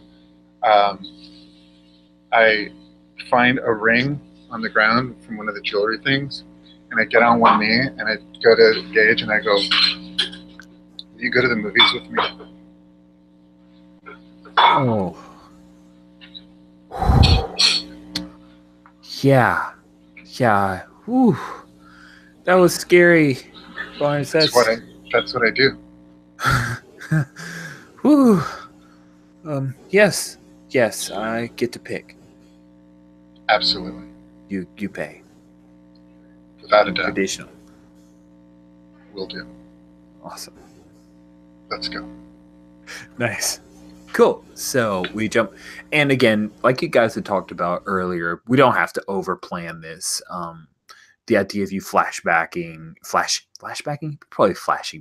Flashing back to say a thing was put in place, and we'll let the dice decide some of the things. I think you have a good core idea of a plan, that prank type thing, and then escalate stuff to make it look like Surtur flipped out, and by putting students in danger, that should be enough, right? That's what we kind of chatted about. Is that the general plan? That's what I got as the general plan. Awesome. Yeah, I'm into it. Good. So is the initial prank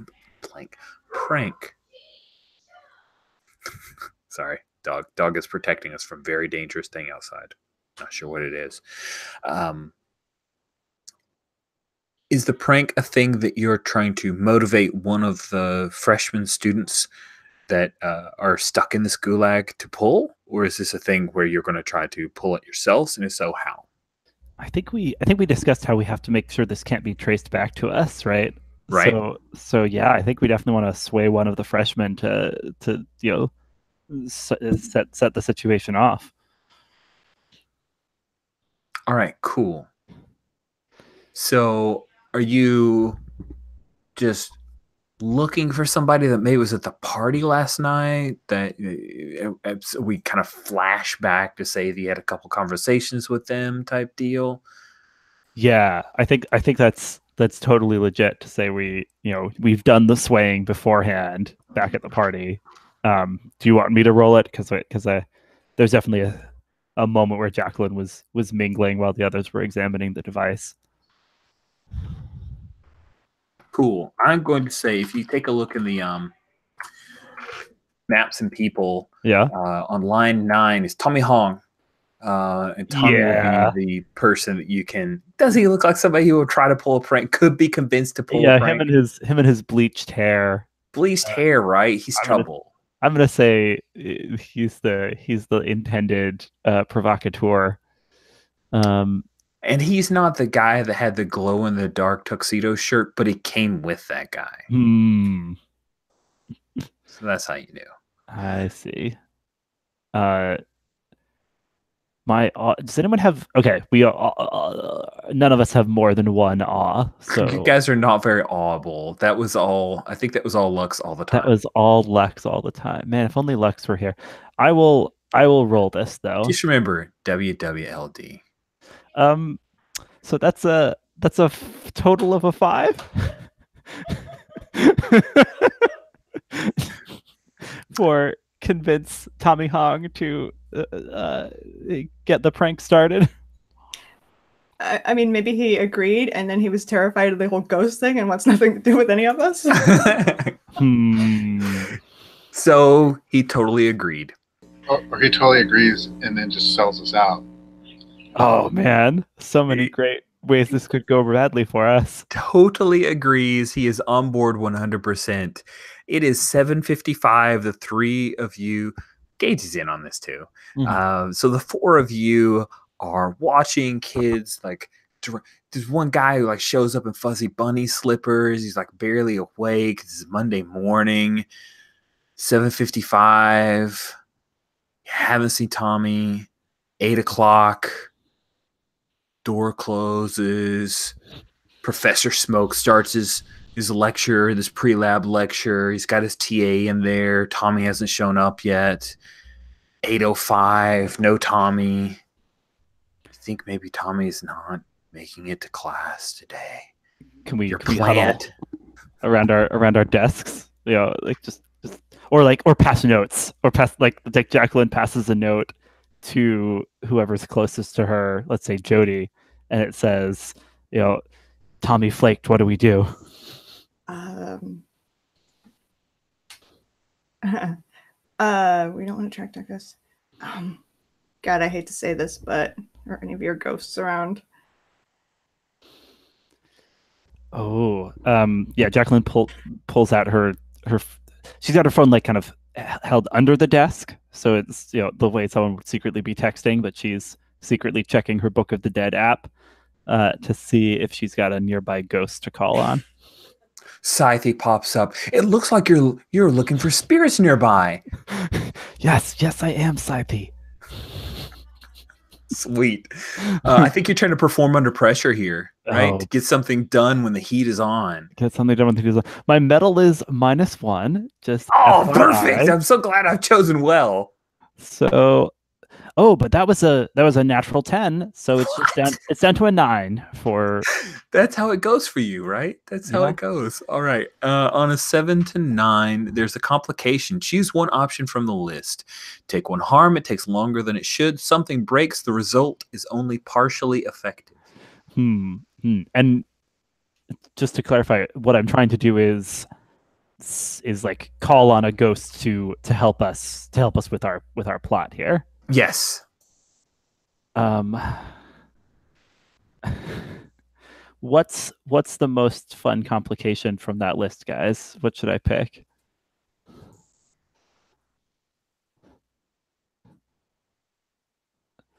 Well, Like, take one harm is the least interesting, right? yeah. Take one harm is not that. It's not that exciting here. I'm gonna go I with don't- something breaks. From What's which that? list? Oh yeah, from the perform under pressure list. Take one harm. It takes longer than it should. Something breaks. The result is only partially effective. Yeah. Something breaks sounds good. Sweet. Because you reach out with Scythe and make your call. Oh, by the way, is there a Benny on that? There is. Okay, it's a basic move. I was going to say, is there a Benny for having your spell book? But it's not a playbook move. It's a basic move. So there is no Benny for your gifted, right? Yeah, not this time around. Correct. Okay, cool. So it is definitely a 9, which means that option is nice. So something breaks. So you start seeking out, and then again, I just want to make sure that I'm looking. So look in the Chem Lab there, and I'm imagining you can see on that back window. There's obviously some light coming from outside, right? I'm imagining this like basement level, and then there are those high windows. Yeah. And there's a bit of a frost that kind of forms along several of the windows. Something is moving closer, and then spider cracks appear on one of them, and the glass kind of breaks in, and a girl screams who was sitting there checking her phone because Professor Smoke's super boring, and she screams, and then the spirit just pours in, but only you, and because you guys are demigods, you guys can see it. Oh, that's a great question. Is the zombie spider around? I don't think that anyone got rid of Arachne, and No, I don't she think so. super doesn't want to They have go nice to short pockets. Tartarus. So she likes hanging around you guys. She's pretty quiet, as you can tell. Yeah. And the spirit who shows up is someone that you recognize. Someone we recognize. Yeah, you summoned Lara. Oh, good. And she says, God. Again? Oh, it's good to see you, Laura. I'm kind of like pretending I'm investigating the window. I've like made my way over to the back of the class, and I'm speaking under my breath to Laura about this. Oh, good. It's good to see you. We're gonna need to cause a little bit of chaos, I suppose. You want to help? Is it just a one-time deal? Well, maybe you should sway her right now. Yeah. Yes, it is a one-time deal. I always fail at swaying, Laura, so this will be fun. Oh, wait, did that take? If it's the same dice, I always just we'll just re-roll it one more time.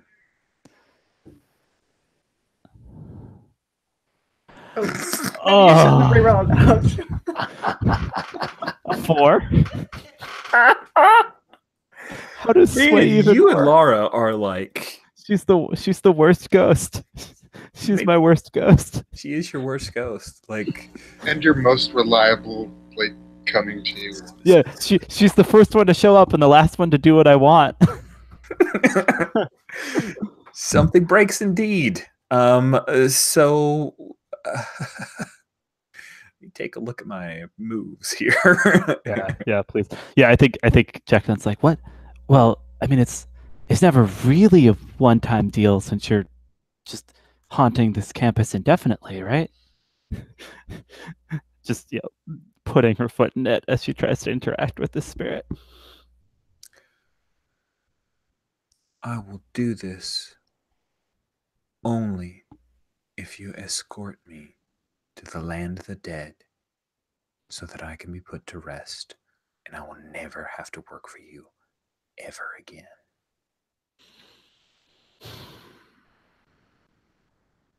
Otherwise, I'll tell Surtur what you're trying to do. You drive a hard bargain, Laura. For once. All right. After this, you and me, land of the dead, it's a date. All right. So, I kind of see, like, how do we have that go? You've swayed her. She's going to do it. But I think that really she is, she's effectively you bending fate, right? To break something. Does this seem cool? Or do we like the idea of a move that leads to a move? Like, I don't know. I'm torn here. I'm kind of open asking. Is this a thing where we just have that narration happen? She follows through because you made your deal? Or do you want to now roll with weird because she's doing something weird? I'm leaning towards she just does it. I think want to I want to. I think I want to see her do it. I've like rolled a bunch in a row and missed most of the time. Too. So maybe somebody else had better roll next, so I get off this streak. I would really like, just for the sake of saking, I would love to do another fate roll and incorporate another ascendance move. And yeah. Do it. Let's go for it then, Barnes. Like this ghost will do as you are directing because you're the trickster. Right. So this is the thing that gets him disbarred, but that's not the right word. Yeah. Whatever. But I also wanted to like somehow incorporate the lightning bolt. So that sounds amazing. I am a huge fan of incorporating the lightning bolt. So if you want to activate your ascendance move, you can basically just kind of take this over and incorporate what you want, because you describe the lost labors of love that went into the outcome, what you expect the mortals to get from it, from their lessons. I mean, everything comes together. It's like if you've ever played Masks, this is the moment of truth, and you only get 3 of them. So, okay. So what do you imagine happening here? So as we planned it, the ghost, while he's sitting there droning on, the ghost is swapping chemicals for like volatile chemicals, and it was going to be one of those experiments where just there's like a little bubbling and maybe some sparks, but she's swapping some chemicals such that it's going to be explosive, highly explosive. And then part of the plan was Jody using wind to actually protect the students. I was just going to say I was going to do that, so perfect. Yeah, perfect. And so while he's doing that, and he goes and to just put that like little single drop into the liquid, he's like perfectly, he's like, just kind of, and then that little drop. As soon as that drop hits, it explodes, and I appear behind him so he doesn't see me, and I lightning bolt the jar, and there's this massive explosion, and it actually kind of blows out all the windows, and it blows a hole in the wall into the next classroom, because I disappear. I appear there, and then I jump there, and then I jump away. Nice. And then it blows a hole into the next wall, and then the teacher, behind him, in the other classroom, looks from his desk in the hole, and then you see all these other students looking this way into the hole in the wall, and Surtur is just his boots are there, and then you see all these students in our classroom, and all their hair is just all blown back and covered in soot and little pieces of plastic or linoleum or whatever in their hairs or something like that, but they're all terrified and safe. Yeah. That is awesome.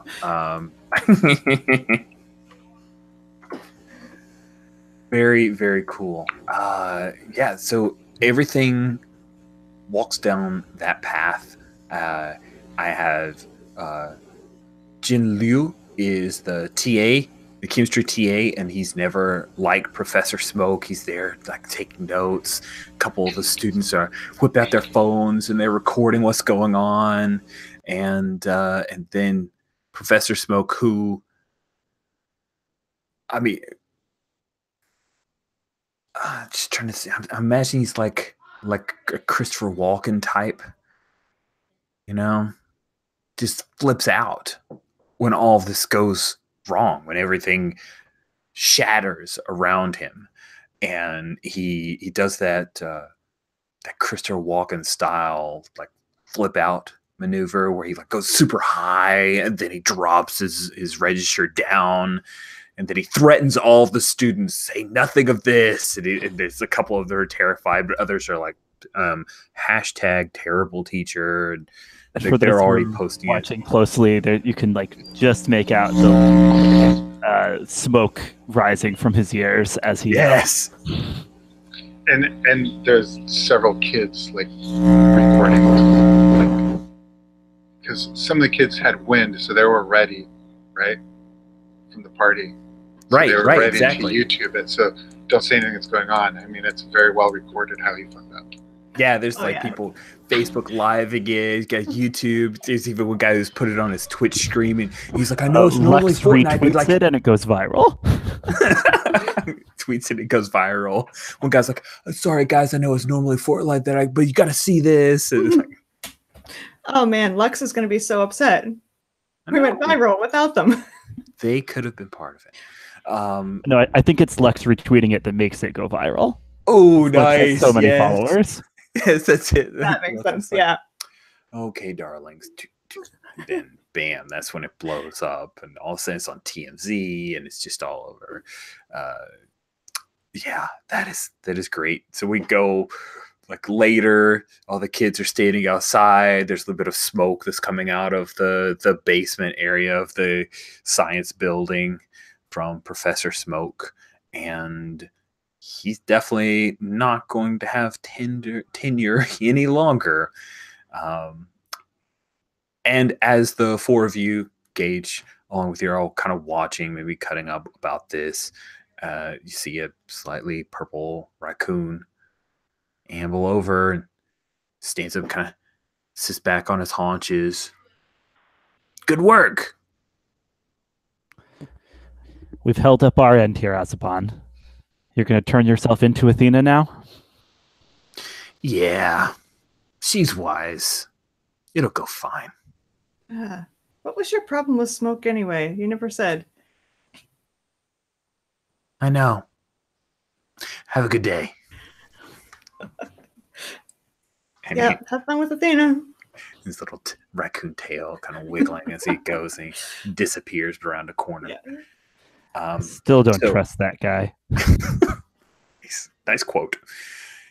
So with the time that we have left, I'd like to give each of you a couple minutes for an epilogue.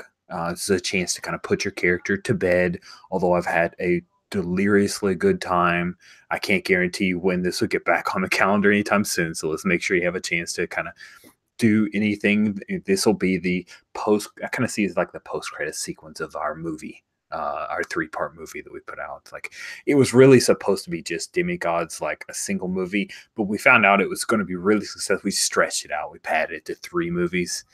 So this is the post-credit sequence of the 3rd movie. There was like this whole thing that we cut to about like a barrel and a river, but it didn't make any sense. But all the stuff we left was really good.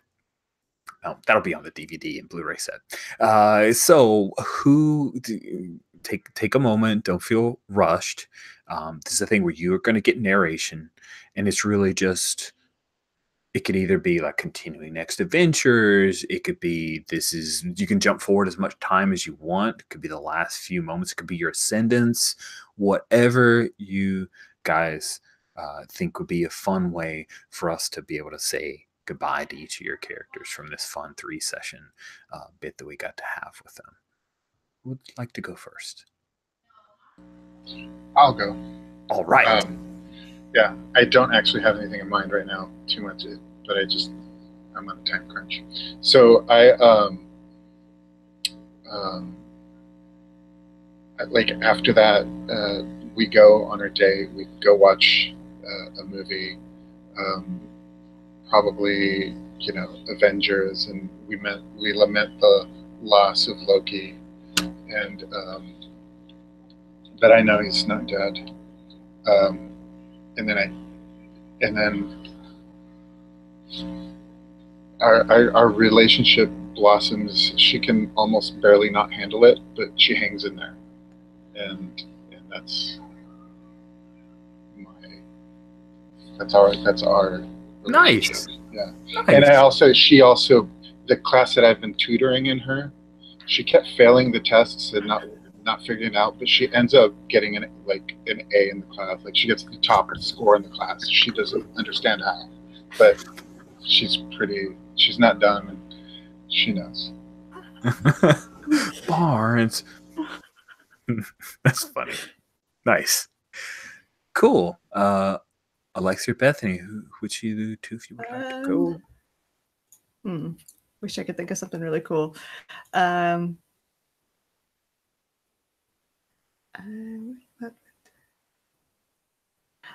think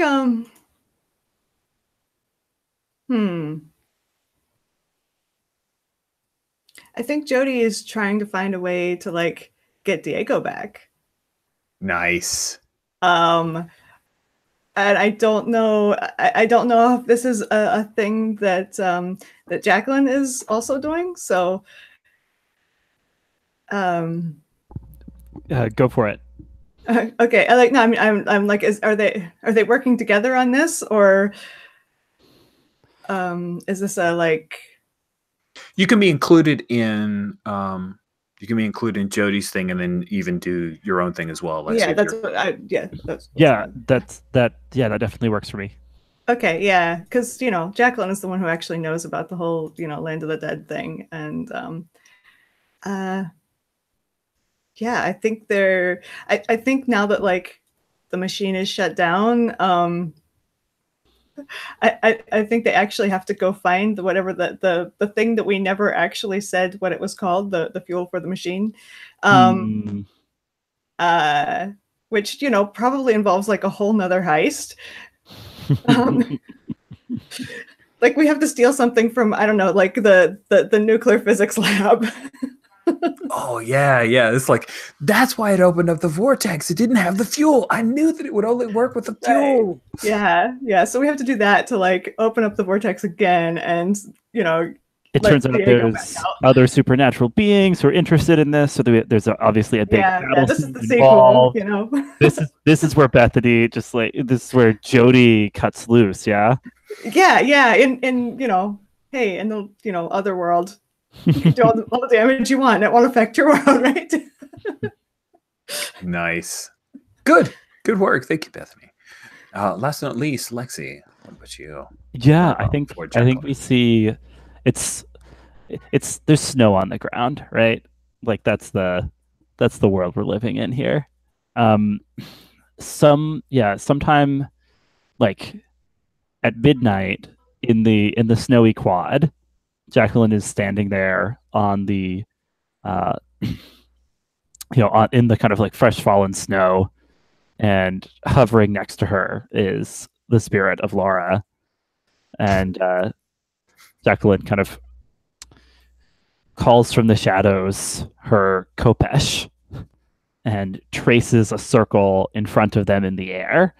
And the kind of glowing light follows the tip of the Kopesh around the circle, and it opens up, and we see through into a kind of sunlit sea. It's like sunset over a wide body of water, and Jacqueline's like, "All right, Laura, follow me," and like steps through the door onto the water and starts just walking over it into the afterlife, with her charge following at her heels. Oh, that's wicked. I love that. That is really cool. All right. Thank you all so much for playing our 3-shot of Demigods. I've had a splendid time playing with you. It is in playtest, so this is where I'd like to get a little bit of feedback. Alejandro, if you want to go ahead and do Thorns and Roses just back to back so that you can leave whenever you need to, that'd be awesome. Or if you need to go now, that's totally cool too. Yeah, no, Roses, it's been a blast. I think we went in really just interesting, unexpected directions. I think Richard, you did a great job bouncing with us and responding to our chaos. Bethany, I really loved seeing your character did definitely have a character arc that really came into itself in this game today. Really fun. I liked watching that. I liked getting to know Jody. Same with Jacqueline. Jacqueline was a very, very interesting character. I really appreciated how you portrayed the, daughter of Anubis. So it was really good. Yeah. And I loved that dog scene. It was just, that was left field. Just kind of, you laid it out way in the very beginning, and it paid off at the very end. It was really perfect. I almost wish we could have ended it with that death scene, like that just felt like an ending. But of course we had to do, what we did with Professor Smokes, and that was fun. It just really pulled all the strands together, and we just told a really fun story. So I really enjoyed that. You're all a blast to play with, and I would love to play a sequel to this. I don't know how it works, or if it's just a matter of luck whether we can pull it off or not. But yeah, so I'm all for it. Thorns. So going back to the conversation we started before, where I feel like the game doesn't like the playbooks. Anyways, I don't know if you remember what we did talk about. I feel like the tangles really determine. It seems like the tangles really determined what this game was going to be about. And if you change the tangles, you can have a totally different story. Like how we establish what our relationships are together and what our relationship is to the spindle. That would totally change how this game would have played out. Like what we would have initially created, and then what would have come out of that, if that makes sense. Yeah, I think you're 100% right. Yeah. Yeah, I mean, it colored our relationships with it, which then colored how we played. So, like in Dungeon World, bonds are not all that interesting, right? And beyond how it colored our play, they didn't really seem to be that important, even though they gave us a +1 for helping each other. Mm-hmm. I don't know. I don't even know how that's a thorn. So it's just kind of an observation more than anything else. I'm trying to think quick because I've got 5 minutes, and yeah. So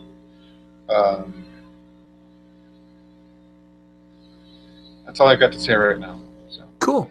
If you think of anything else, feel free to jump. And if at any point you need to drop because we've yammered on for too long, there are no hard feelings at all. Thank you so much, Alejandro. It's been an absolute pleasure gaming with you. And yes, sequels are a thing that have happened. That don't always, because it's a very busy calendar, but I would love to get back to these guys. They're very, very cool.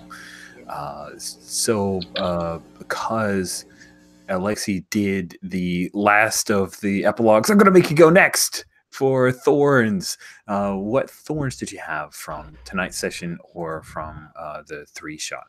as a whole. Yeah. So it's Thorns first, and then we'll get to Rhodes. Yeah, I always like to go Thorns first. Is my druther. My thorn is a kind of a mechanical thing. Harm just felt very toothless. And I opted for taking it several times, but not enough for it to really like affect my rolls. So it felt like a freebie, which contrasts with the Masks, a game that's similar in some ways to this, where every condition you take has an effect. It has a name and kind of gives you a thing to play off of immediately, and it's the mechanical. There's some mechanical teeth to it. So I don't know if that's totally on the design or just that we didn't do lots of combat in these sessions, but it felt like Harm was not pulling its weight as a mechanic to me as a player. Even as someone who like leans into taking it for the sake of drama, it didn't. It fell a little flat. Is my thorn. Yeah, I completely get what you're saying, and I feel like the game wants more combat.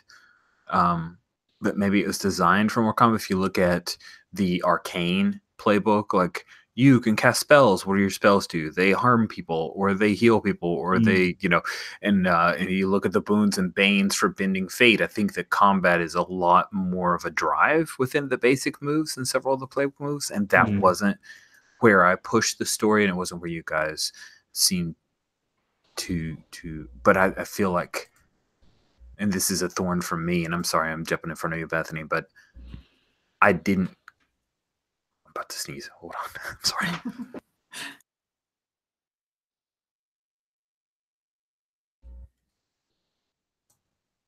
Okay, cool. I don't feel like I gave the elemental enough opportunities to be like super damaging. I love, Bethany, your choices of how to play the character, of like the person who's walking around with like a Gatling gun who doesn't want to fire it.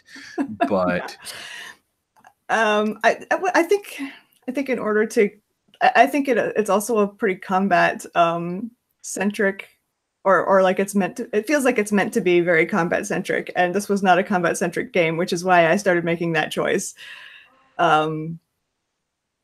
Because I was like, oh, I am the wrong kind of character for this story, but like also I'm gonna I'll use that.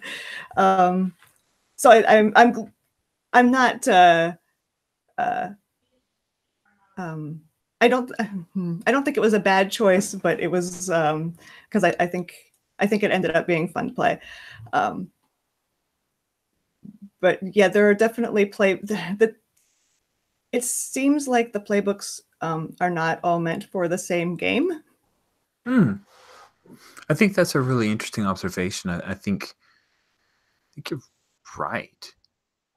Some of them are very there's definitely a niche for a trickster type, but an elemental is like a powerhouse.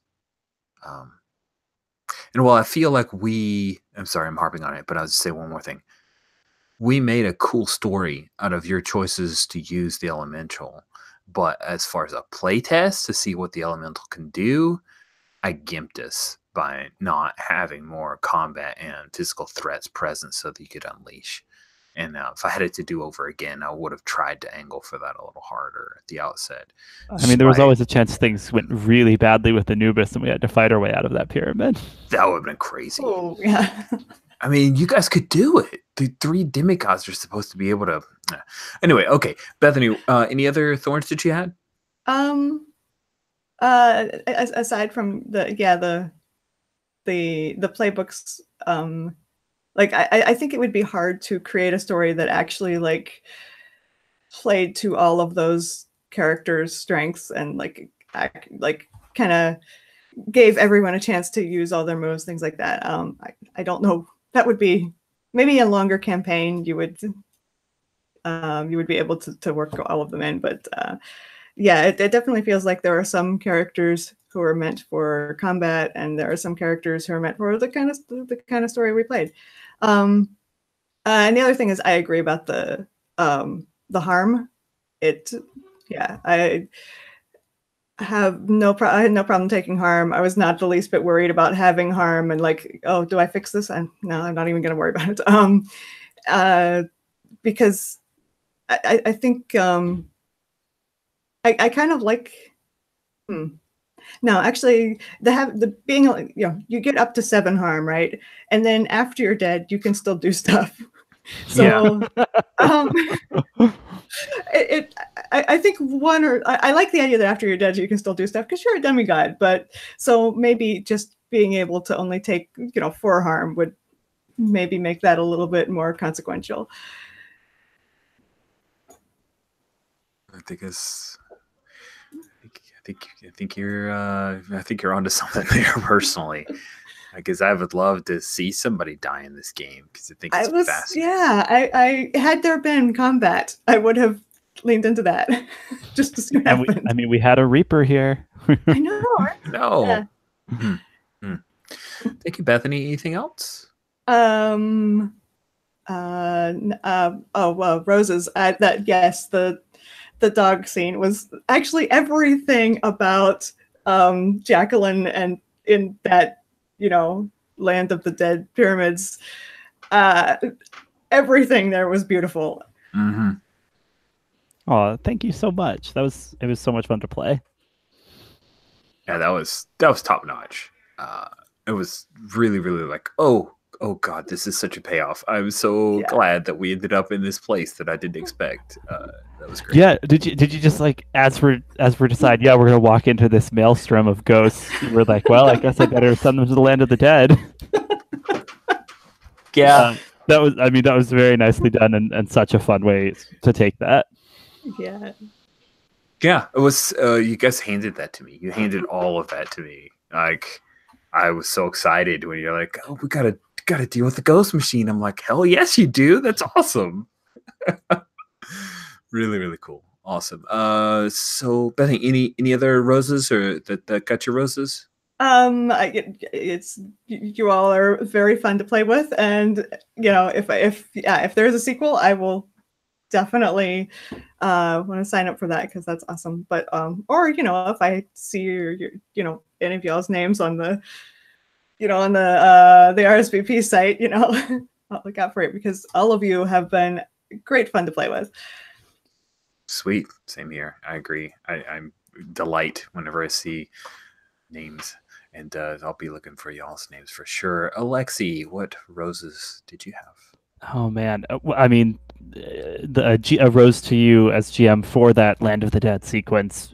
Really a cool thing to come up. And yeah, I mean, a big rose is that Jody handed Jacqueline that little piece of jewelry that Diego had been working on. That was such a fun callback way of developing that plot and that relationship, even without Jesse here to play Diego. I mean, how cool is that could happen? I was really excited at that moment. I'm really glad you like that. I was glad I did it, so I'm glad it worked. Yeah. I'm gonna jump in, Alexi. Sorry, because it's like I'll forget it if I don't. Oh yeah. So I've run for the gauntlet now for a little while, and it's always, I'm gonna have a game that I run for a month, and it's open table. And I will tell you that historically in those games, when person can't be here for next session, we just kind of naturally firewall it off, and everything keeps rolling through, right? You know, we'll pick up the threads, we'll keep going, and it works. I have never seen a group that spent as much like plot and pathos on the characters that were part of the story for the first 2 sessions for one character, the only one session from the other character. It was so touching. Like, there was so much love lettering you guys were doing for the player characters who weren't present, that it was fascinating. Like, I really like the half wake and the jewelry and all that stuff, and the Lux still being present and helping out. That was so cool. Like really, really cool. I love that. Like I want it more now. Now I'm going to expect other players to do that thing, and it's going to be your fault. So just want to throw that in. Cool. Alexa, any other roses from you, sir? I really liked there being a ghost maelstrom to begin with. I really liked the casting choices, like Danny DeVito voicing the raccoon and Christopher Walken voicing Professor Smoke. And I enjoyed that Jacqueline just constantly misses, right? Despite the like, it's so fun. I think she projects competence, but in point of fact, in game, she just screwed up frequently, and it was delightful, as it often is in a Powered by the Apocalypse game, to have her face the consequences for that. Oh yeah, I love that the dice told us that she just does not have a handle on how to make Laura do stuff. No, she does not. It was so good. Great, yes. Roses to the dice for that. Yes, roses to failed dice rolls. Oh, it's so good. Oh, this was very pleasing. I really enjoyed this. I came in like earlier today. I was nervous. Like, what am I going to do? Because like we closed it off so damn good last session. Like, how do I top that? Like, oh, it's just going to be like one whole anticlimactic session. Like, oh God, I was super nervous. But there's some really, really meaty, emotive, like just beautiful moments that happen in this session. You guys absolutely brought it. All three of you are top notch, and I really enjoyed myself. Thank you so much, Rich. Thank you. Cool. All right, I'm going to stop the broadcast. Thank you all so much for playing Demigods. Yeah, thank you for running.